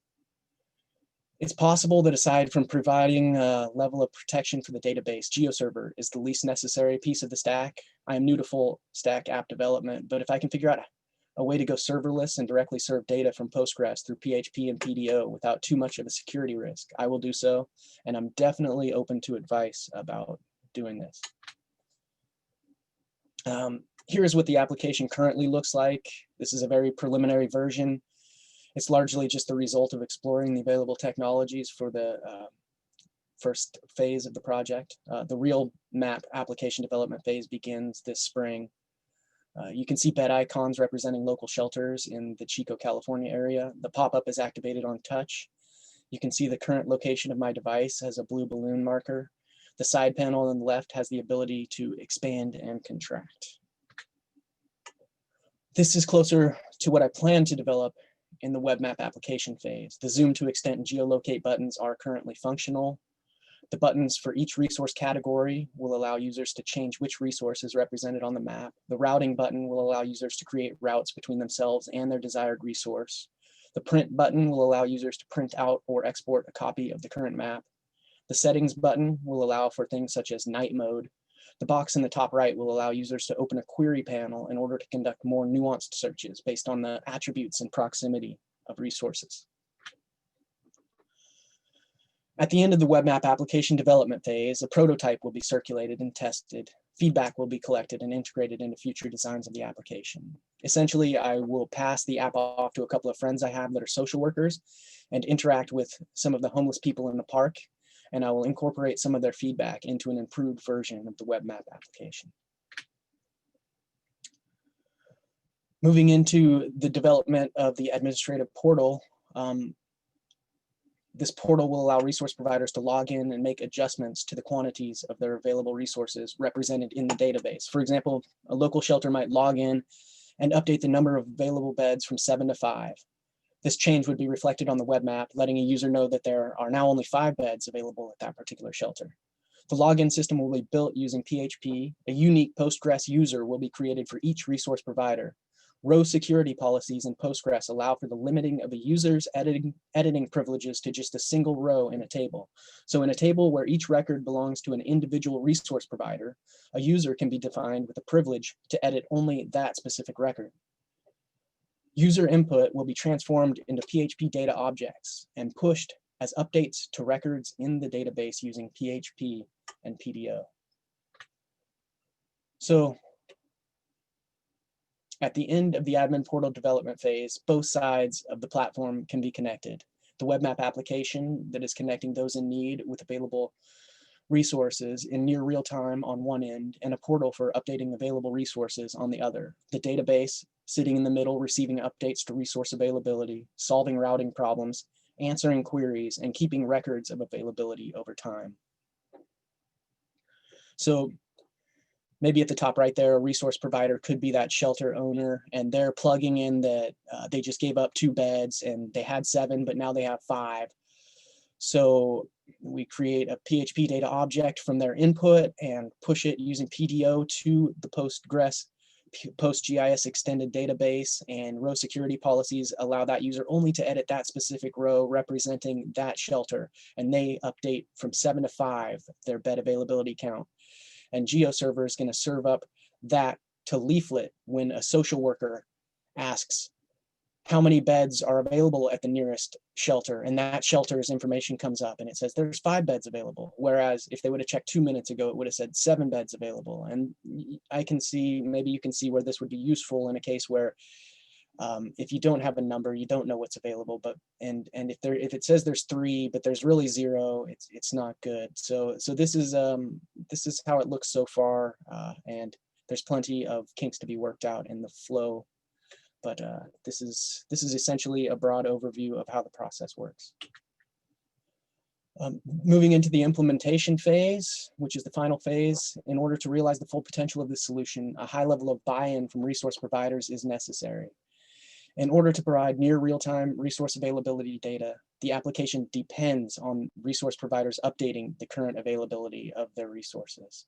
In order to achieve a high level of resource provider participation, the implementation phase of this project includes a lot of outreach, a lot of demonstration, and a lot of advocacy. This project will be presented at a conference. In-person presentations will be offered to all local resource providers. Written documentation and a video demonstration on the implementation and use of the application will be made readily available to all. Written documentation and a video demonstration on the implementation and use of the application will be made readily available to all. Grassroots outreach organizations will be made aware of the project and asked for assistance in its promotion, and in-need community members will be engaged and introduced to the application. Feedback will be asked for at every step and incorporated into future iterations of the application. At this point, I will revisit the questions I hoped this project would answer. Basically, can GIS do it better? And if the answer is yes, a plan for a beta release of the platform will be devised and promoted. Some of the possible restraints of this project include the willingness of the resource providers to participate in updating available data in near real time.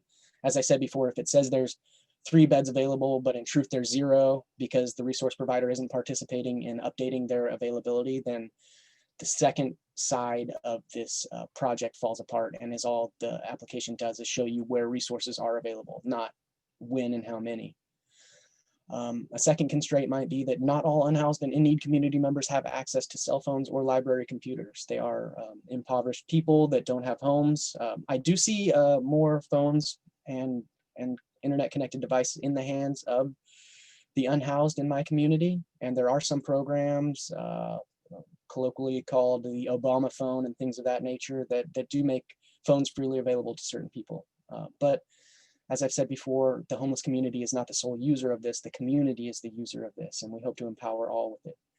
The completeness of the resource data set is crucial in making all available resources known to users of the app. If available resources are left uncatalogued, then users may lose trust in the app. So if there's a shelter that's not represented in the data set, then people aren't getting served what they need, and they might not trust the app because, oh, what, there was a shelter across town and it didn't tell me, something like that. So I hope to make it as comprehensive of a data set as possible. Some of the next steps that I'll be looking at would be adding additional resources such as transportation, legal help, and employment to the application, processing the use data to inform funding needs and move resource availability into line with local demand. That's it. Can we show where the need is highest, where it overwhelms availability, and better allocate to resource providers funding and better get them what they need to distribute it to the people. I'd also like to incorporate a portal to local social workers and the HMIS managers in order to connect those in need with a more formal way of assistance in getting their needs met, kind of using the structure that's already in place for bringing people into the system, make it available through the platform, but make it voluntary, and let people continue to work in that manner, because it does work well. It just doesn't have a front-facing outreach that really makes everything discoverable like this does. So I think the two could work great together. They're not mutually exclusive. And finding grant funding for maybe a site administrator, for some resource tracking and for outreach would be great.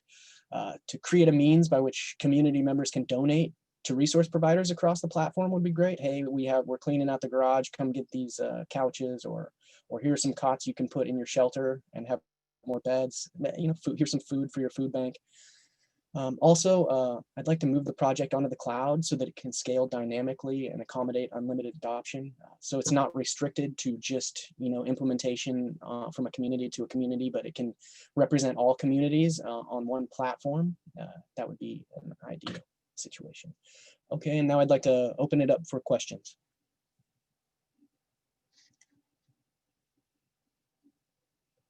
I'm trying to exit full screen here. I don't really know what I'm doing. Let's stop share. There we go.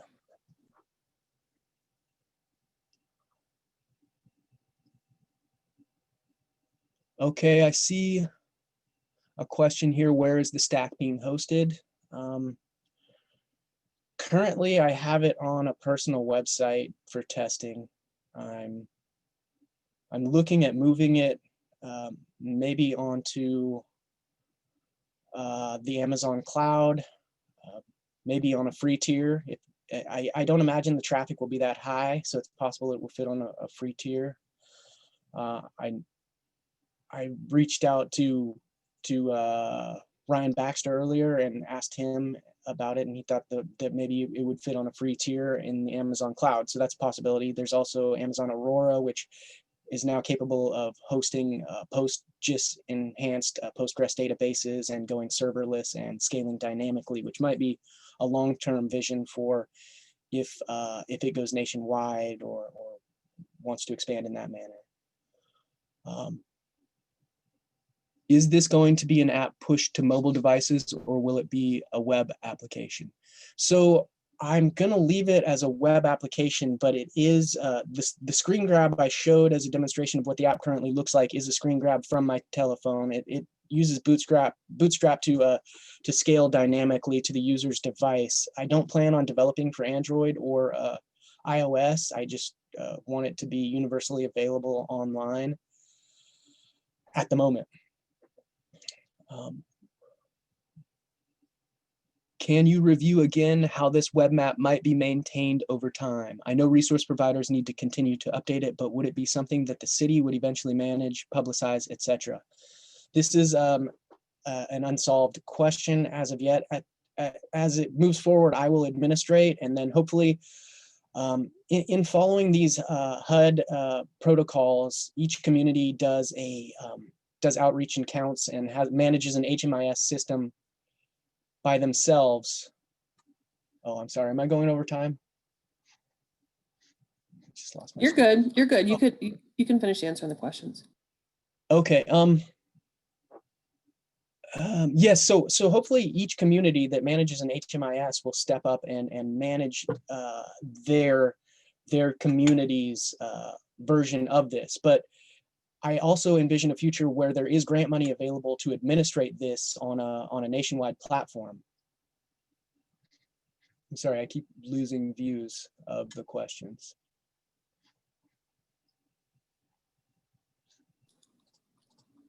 Do you see the chat window? I do now. Yeah, it keeps switching to full screen and showing other slides. Oh, Let's see.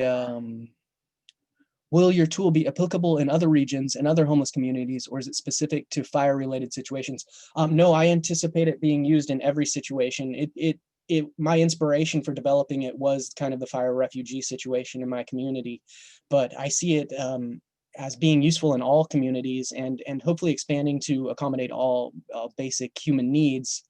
I think anybody that doesn't have shelter, anybody that doesn't have food, anybody that doesn't have clothing, medical care, legal representation, there's an entire vulnerable population out there that doesn't have basic human needs, and it frustrates me because we think this is a free country, but really it's just a place where we can pursue property and privilege, and we deny each other basic human care and tell each other to move it along, and we don't make eye contact with people in the street. And it's just frustrating. So hopefully this can spread nationwide and be used in all situations where people have needs that are basic to human existence, and can help them meet those. And perhaps somebody will see this and recreate it in a much better way, and I would be stoked about that. Yeah, great job, Matt. Clearly you're real passionate about this, and it's come a long way since I met with you and your advisor early in the semester, so good job. Okay, so Boyang Wang is next, and we see your slides, so whenever you want to start talking, you can go ahead. Okay, great. Hello, everyone. My name is Boyang, and can you all hear me? Yes. Okay, great.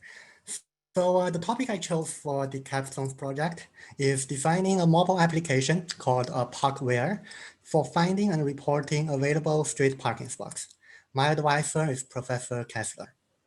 When I worked for a construction company in New York City, I noticed that none of my coworkers came to work by driving, and I believe that the difficulty to find driving in the city was an important reason. This made me interested in parking study. When I took course 583, I learned a lot in designing a geospatial system, such as a mobile app. And then in 863, I learned to actually develop a web app using our ArcGIS API. So in this term project, I'd like to combine the two. First is to define the interface and the interaction of a mobile app that can help in solving the street parking problem, and then to develop a web app mockup to demonstrate the usefulness of the mobile app design. While parking is in New York is known to be the most difficult, parking is a problem in almost all American city centers, even in those smaller ones. And the number one parking problem is street parking. A survey found out that New York drivers park on the streets most of the times because of lower cost and easier access compared to parking in a garage. But street parking is definitely not easy. The same survey found out that to find a street parking spot, a New York driver would take on average 15 minutes. This is why I'd like to design a mobile app specialized in finding street parking spots. The first step in designing an app is needs assessment. What does a driver need to know before heading to the destination? Here I listed the most important questions. Is a spot available near my destination? If yes, where is its exact location?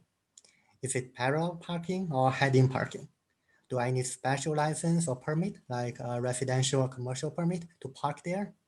Does this spot have enough space for my vehicle? Or do I have to pay the parking meter?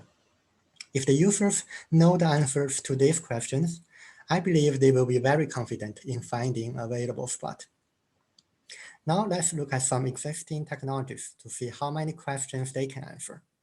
There are three major technologies in use or in development. One is a sensor built in the ground at each parking spot. The sensor will know in real time if the spot is occupied or not. This data can then be collected in a database to develop a parking app. But to install a sensor at each spot can cost a lot. That's why another technology was developed to detect empty spots in camera footage. In this image, one camera could monitor about 10 spots, meaning that it can replace 10 in-ground sensors. But the camera itself is much more expensive than the sensor. It may also raise privacy concerns if this use becomes widespread in a city. The third technology is to install sensors on a car so that the car is able to detect available spots when driving by. After data is collected, it calculates how likely it is to have an available spot on a certain street during a certain time. Here is my summary of the capability of each technology. The first two can report the exact location of an available spot, but they cannot identify license or permit requirement or the size of the space of a spot. The third one is different in that it reports the parking availability in likelihood, and it cannot report exact spot locations. The reason is that the car equipped with the sensor cannot visit every street in a city at a single time. There may be a long time gap between two visits to the same street, and an empty spot detected during the first visit may become reoccupied before the second visit. So it is not intended to report real-time availability. It just reports the likelihood of having an available spot. The bottom line is none of the existing technologies can answer all the parking questions. Next, I reviewed some existing mobile apps that provide parking availability data.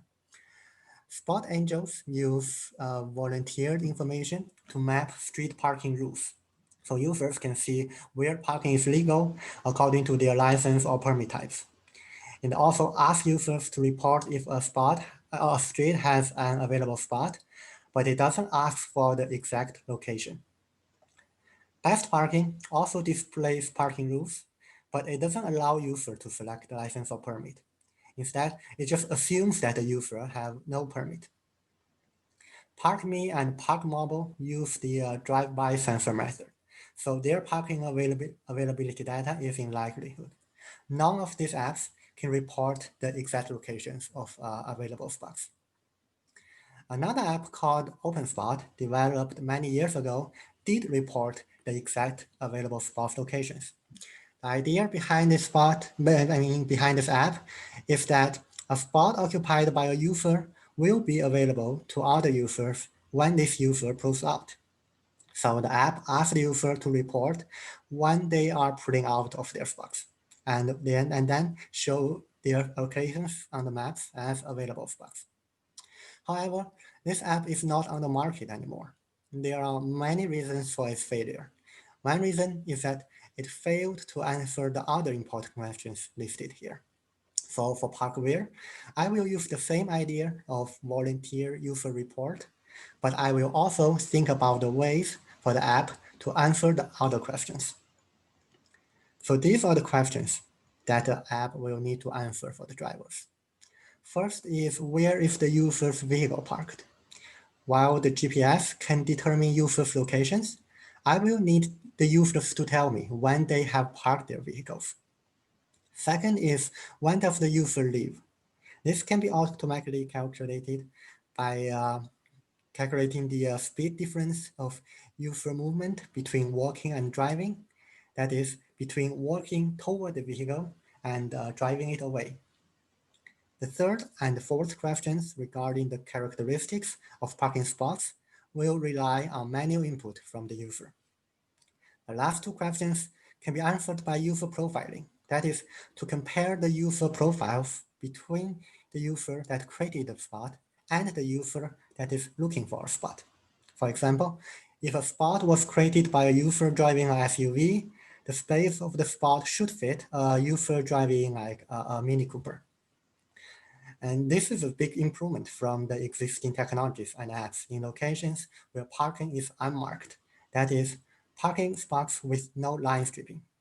Here you can see that unmarked spots can accommodate more vehicles than marked spots. That's why unmarked spots are preferred in some cities. In the case shown here, even though all the sensors report the spots as occupied, there is still a space to park a small car in between.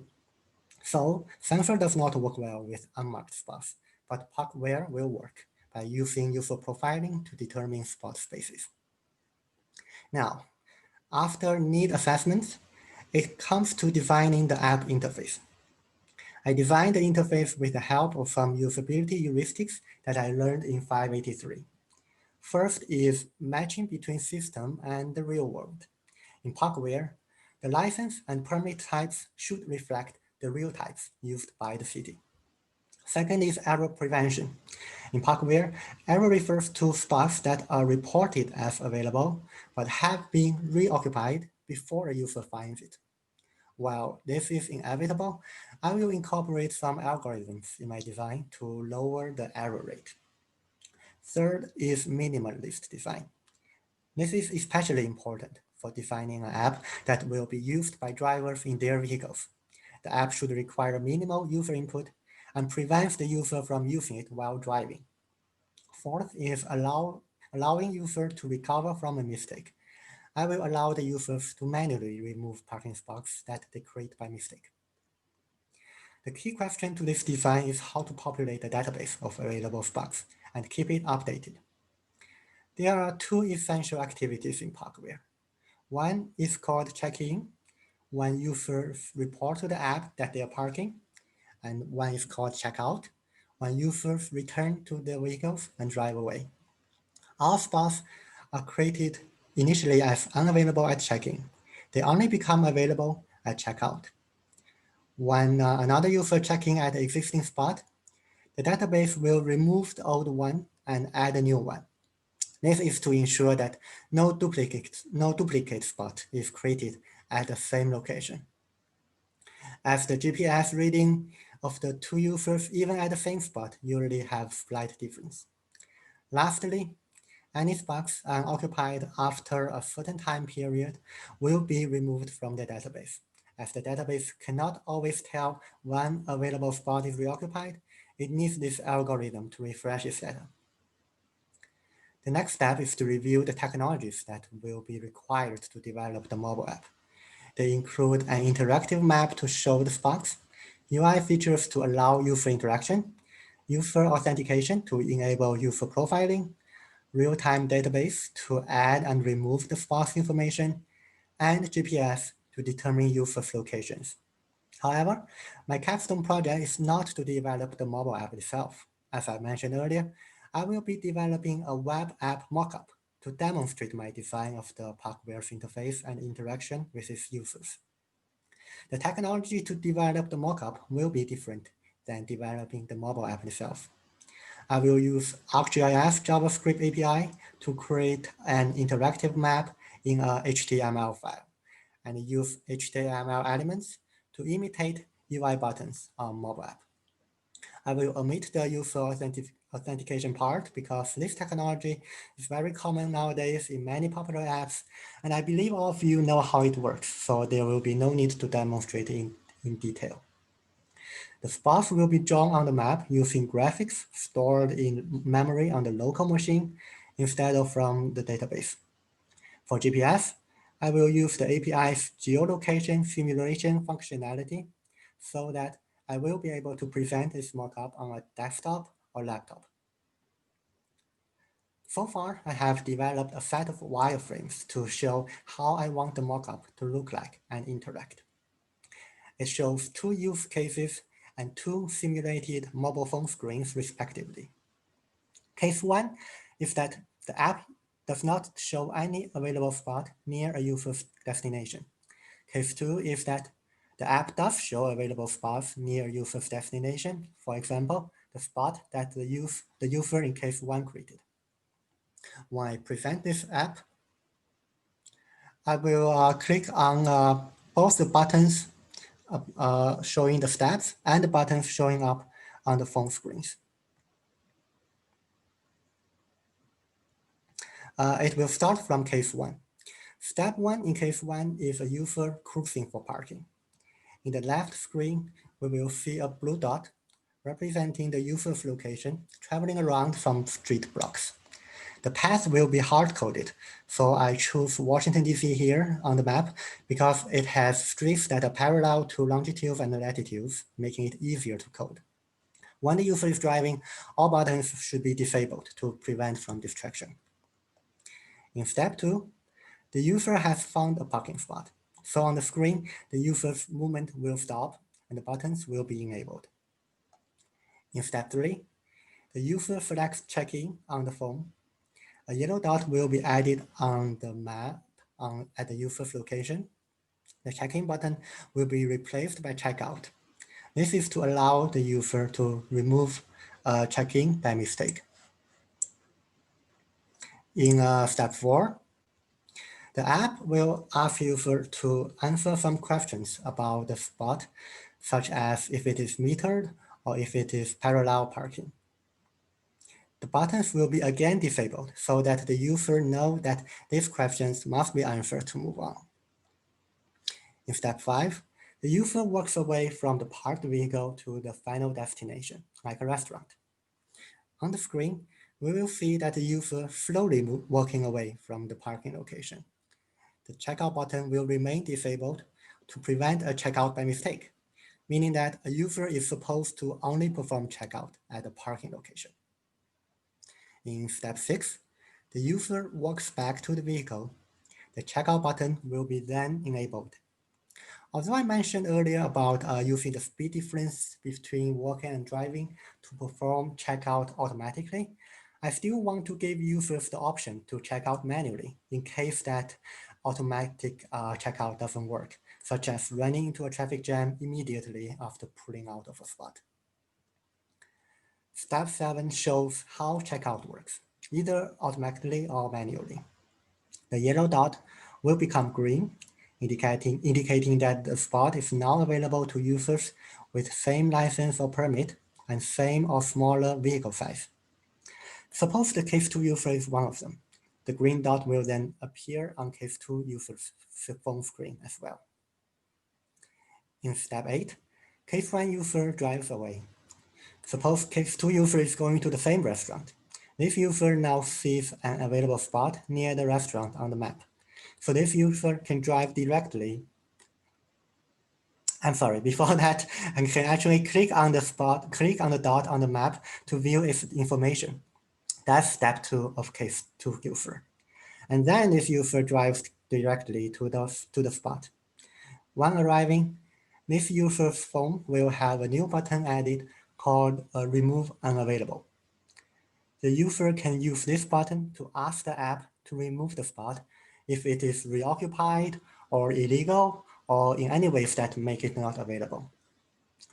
Step 4a shows the case that the user is parking at the spot.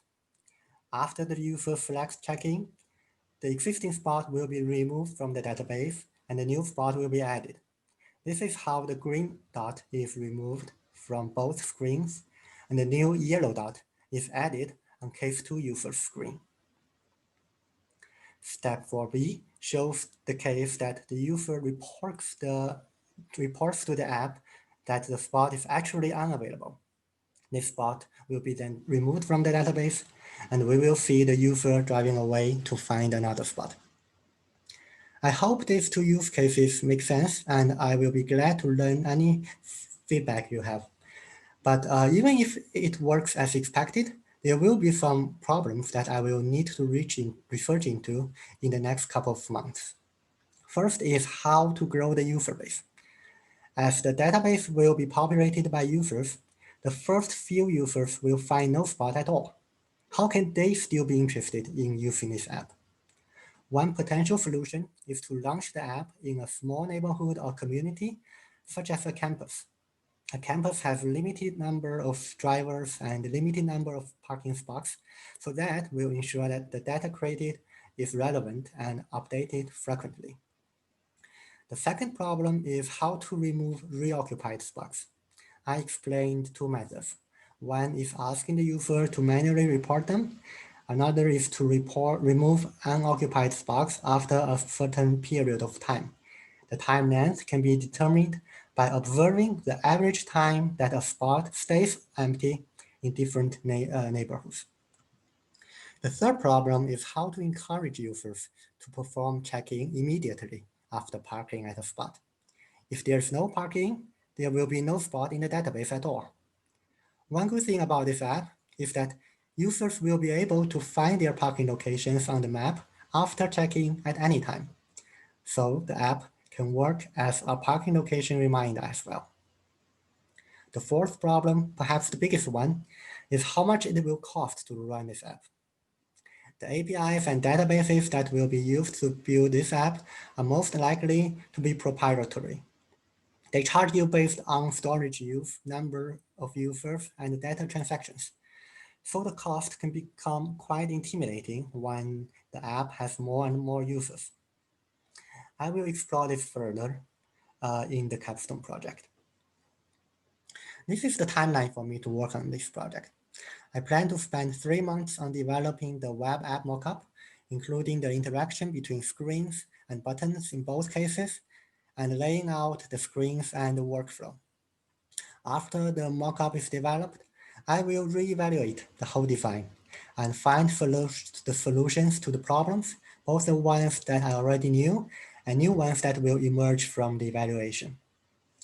In the first term of 2021, I'd like to present in a conference regarding urban planning or transportation engineering.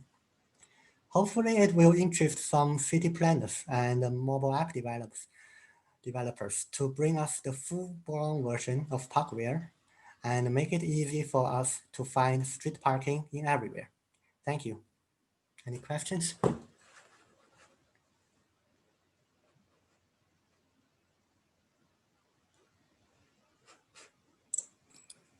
Any questions for Boyoung?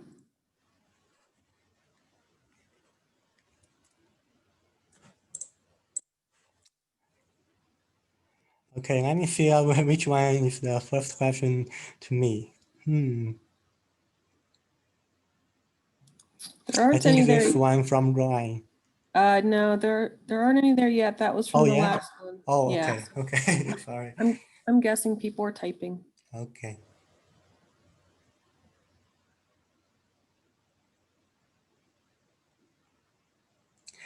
Okay, I got a question from Ryan about if I have a plan to evaluate my app design. So that's a great question. So the one that I'm thinking of is the heuristic guidelines that I learned from the article published in, I think, 1994.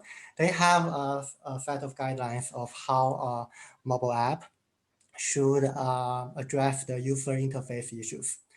But considering that that's quite an old article and that's kind of like that take into consideration all kind of app, but my app is designed as a mobile app used in a vehicle. So there will be some specific issues that I will address. And I am also doing my literature review to see like what people say about the other apps or what people want in their new apps. And I think I will incorporate the ideas into my design. And I do hope to do kind of like a survey to some people I know, or like survey within a particular group to see if to see what kind of parking app they need, like in different part of the country or different kind of community, and to evaluate my design accordingly. Okay, the next question I got from Ian is to deal with lack of cell reception. Oh, that's something I haven't discussed. So yeah, that can happen. I mean, cell reception is one thing, and another thing is actually GPS. Loss of GPS reception. Like when I travel to New York City, I find that sometimes the GPS locate me like many meters or many feet away from where I actually am. So perhaps I will give the user an option to like relocate themselves by panning the app to correct the GPS reading. But for like cell reception, that's something I really haven't thought about. And that's a great point. I will definitely think about that in my future development. And the comment from Stephen is about the research giving city planners an idea of how much space is wasted on empty parking spots and be used to redesign urban spaces. Yes, that's indeed one of the ideas that I want my my app to help in decision making, because like it can tell like where people park like mostly, like which neighborhood has most people parking on the streets, and which neighborhood may have a lot of parking spots, but actually not many drivers go there to park, or maybe there's only like residential drivers there. There's no one living there for commercial or business. So yes, I believe the city planner can get some helpful information from the app, and I do hope that they like it to fund it because of the cost concern I mentioned. I definitely need some funding source to if I want to make it like running in the entire city. Okay, I think that's all the questions and comment I get. Yeah, great job, Boyang. You can stop sharing when you're ready. Oh yeah, sure. Yep. And Ian, whenever you're ready to start, you can go ahead. All right, can everybody see that? Yeah, it looks like it's coming up for me. Yeah, there we go.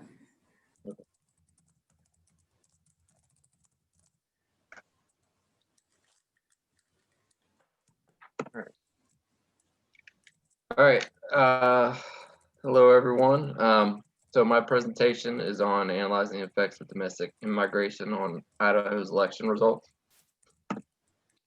Here's a quick rundown of the presentation. All right. So what is domestic immigration? It is the sum of migrants moving from one area of the country to another. In this case, we're going to be covering county to county.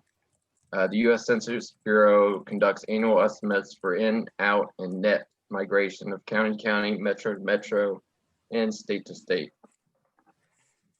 Here's a little chart of the Census Bureau, pretty nifty tool they got. So, Idaho, the secret is out. I heard a saying once before I moved to Idaho, people from Idaho don't like to talk about Idaho. I believe the saying still applies, but much to the dismay of Idaho natives, the secret is out. Taking a look at what Idaho has to offer, isn't hard to see why people are uprooting and moving to the gem state. Roughly 67% of the state is public land with a diverse landscape teeming with wildlife and natural beauty. As an outdoor enthusiast dream, you have fly fishing, whitewater rafting, skiing, hiking, camping, you name it. And most importantly, the lowest cost of living compared to its Pacific Northwest neighbors. While relatively small, Idaho is growing by leaps and bounds with a 14% increase in population percentage from 2010 to 2019. So we've covered why people may be flocking to Idaho and how many, but we need to look at the heart of the issue, which is who is coming. So obviously is a little bit of exaggeration with the images, but in these times of increasing political polarization, no wonder why Idaho natives may be feeling a bit apprehensive. The largest population of migrants coming into Idaho are coming from California, Washington, traditionally Democratic states. But as you'll see, Democrats have a long way to go before they can start shifting the political landscape.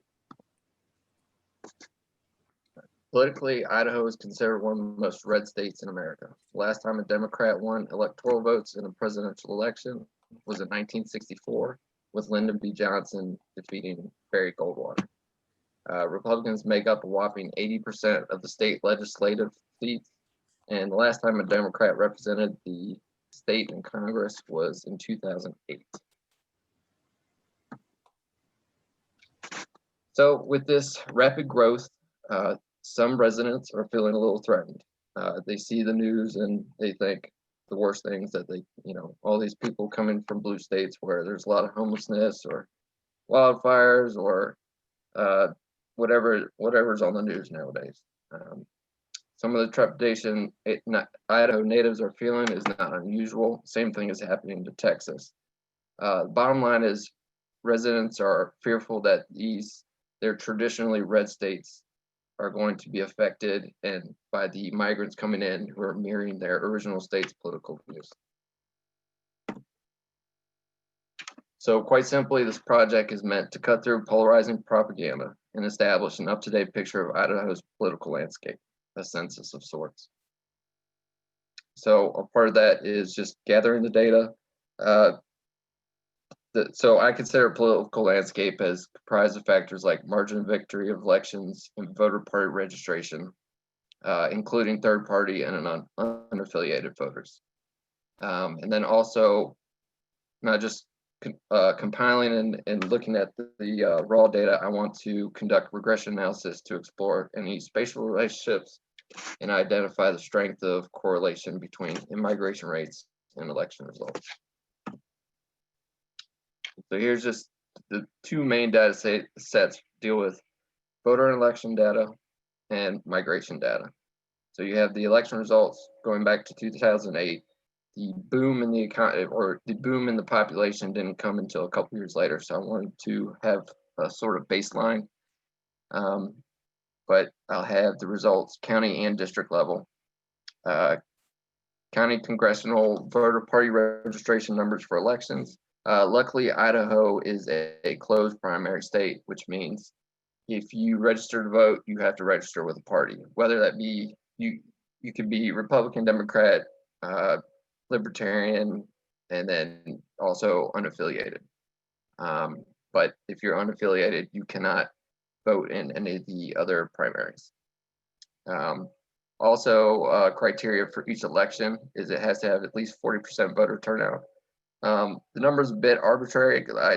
I haven't examined all the election turnouts. I know in 2016, I think it was over 70%. So that's really high for a state.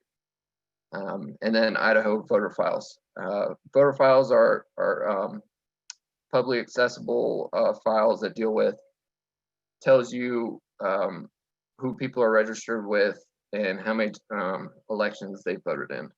It's usually used for commercial purposes and researchers to find out, the voting trends, or at least to make models they can kind of figure out who you're voting for. And then migration data, U.S. Census Bureau has 5-year and 1-year estimates of county to county migration, which is really helpful. Say LA County, you can go to LA County and you can go directly to Idaho and see which counties people are funneling in from. And then the American Community Survey 5 and 1-year estimates also have county and state demographics. So step one is really just compile and visualize the data. With a number of maps and graphs and anything that might pop up that might be interesting to show, especially, if there are any counties that are hotspots for coming into Idaho. One other thing so generally people in rural areas vote red, people in cities vote blue. Interesting thing about Idaho is that you have 2 larger cities, Boise, which is predominantly blue, and then you have Coeur d'Alene, which is predominantly red. So it'll be an interesting juxtaposition to compare both of those and who's coming from where. And so the regression analysis will start with local indicators of spatial association to using Geoda, find, if the data is spatially auto-correlated, which it is, and then also detect any clusters. It can help me explore the data a little bit more. And then going into the geographic weighted regression, and this will also help me, evaluate the factors that are causing the clusters, and then also the how well the correlation is between immigration and the different variables. And the variables can change. Right now I have them just set as 2, but if I notice that anything in particular with the demographics is trending, for example, age, I could add that to the model as well. So really my results will probably have different variables just adding on to them. Okay, so the anticipated results. So during my literary review, a few of the studies pretty much point to the same thing. One study found that migration was increasing polarization because politically polarized counties attract like-minded residents as well as moderates, but moderate counties actually only attracted moderate-leaning migrants. Another study also observed that migrants' destinations are a better indicator of political affiliation based on intentional and unintentional sorting in cities and neighborhoods, which is not to say, if you took somebody from, I don't know, rural Texas and they moved to Portland, that means that they're going to vote blue. All it means is that they may be going to a neighborhood that suits, or, they're sorting unintentionally, as in, it might be near a church of some sort or a temple. And then unintentional, maybe, you might have some sort of bias towards, you see solar panels or something, something like that. Boise State conducts a Treasure Valley survey, which is Treasure Valley encompasses Boise metro area, surrounding counties. They take at least 1,000 residents, and then they divide up that population by, Boise and Meridian, the two biggest cities in the area. They have the biggest chunk of that 1,000 residents. They ask questions ranging from, do you lean left? Do you lean right? How do you feel about all this growth? And what the survey has found every year, they've done it 3 years so far, political makeup of incoming migrants is roughly matches that of the state. So using these studies, and then also looking at previous studies with Texas, it doesn't seem like this is going to change much with Idaho. People are actually moving there because they identify with whatever Idaho has to offer, and it seems to lean a little bit red. Project timeline. So November election, probably a lot of mail-in ballots. I don't know when exactly we'll have the total. December, there'll be the ACS, most recent ACS county migration data available. And then I should be able to have this completed prior to December 2021. And then hopefully present. I'm not sure where I'm going to present this yet. Hopefully Boise State is going to have a conference or somewhere local where they'll be interested in this data. And are there any questions?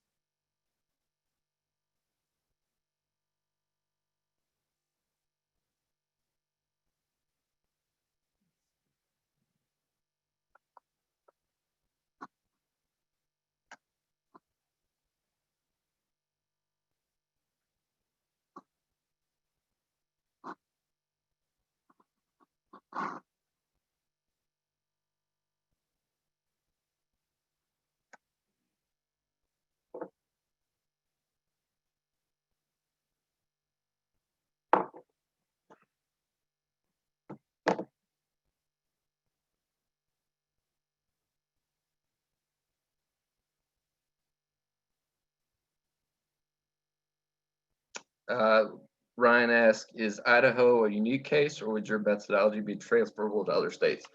Well, Texas looks the same way. Just examining, Texas is getting a lot of, Texas is the biggest benefactor of migration, period. They're getting the most people from California as well. And it's not, the shift politically, if you think there is a shift, it is not because of migration, it's more because of probably more demographic factors like more Latinx voters and such. I think it is transferable because it seems that this is not, some of the studies were studying, Northeast and a lot of other states, and it seems to hold true with Idaho. So I don't think it's unique.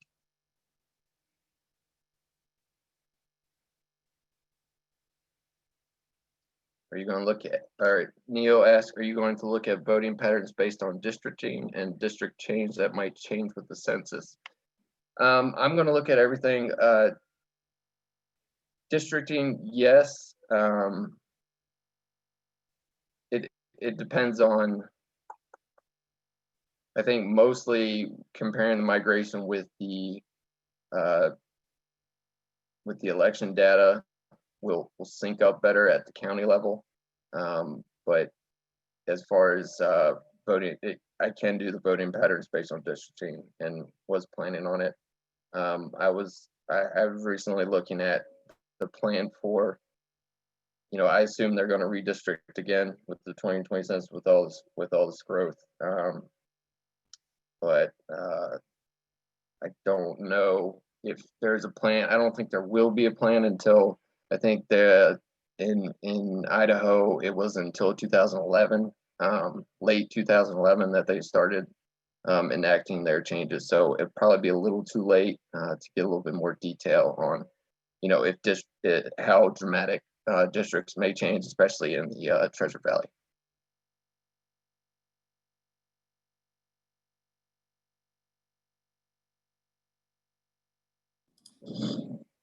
Okay, anybody else have any questions for Ian? Okay, there's one more. Stephen wrote, is there any connection between young people who might be looking for a place with a lower cost of living compared to expensive states like California? Absolutely, and that's why I put that in there about Idaho.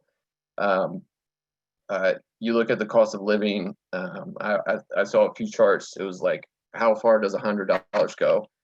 Idaho is above all of its neighbors. It's cheaper. I think there are a lot of young people coming there, but also you have a lot of people from California that are selling their houses because it's becoming way too expensive, and they have a lot of capital to buy houses. So our housing market has actually shot up a lot. Not as cheap as it used to be, and the economy is slowly catching up. But yes, lower cost of living, I'd say that's number one. But in terms of, if you're looking at a list of why people are moving places, usually it seems like economics is always the number one, and then further down the list is a little bit more political.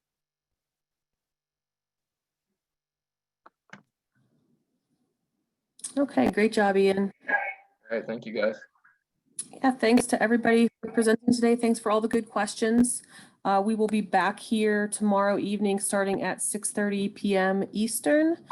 We have 5 presentations tomorrow, and that will be the final day. So I posted that link for the peer review evaluations higher up in the chat. It's also in an email that has been sent to presenters. So please do fill out those evaluations for everyone. Try to do it within the first day or two. But yeah, great job, everybody, and we'll see you tomorrow.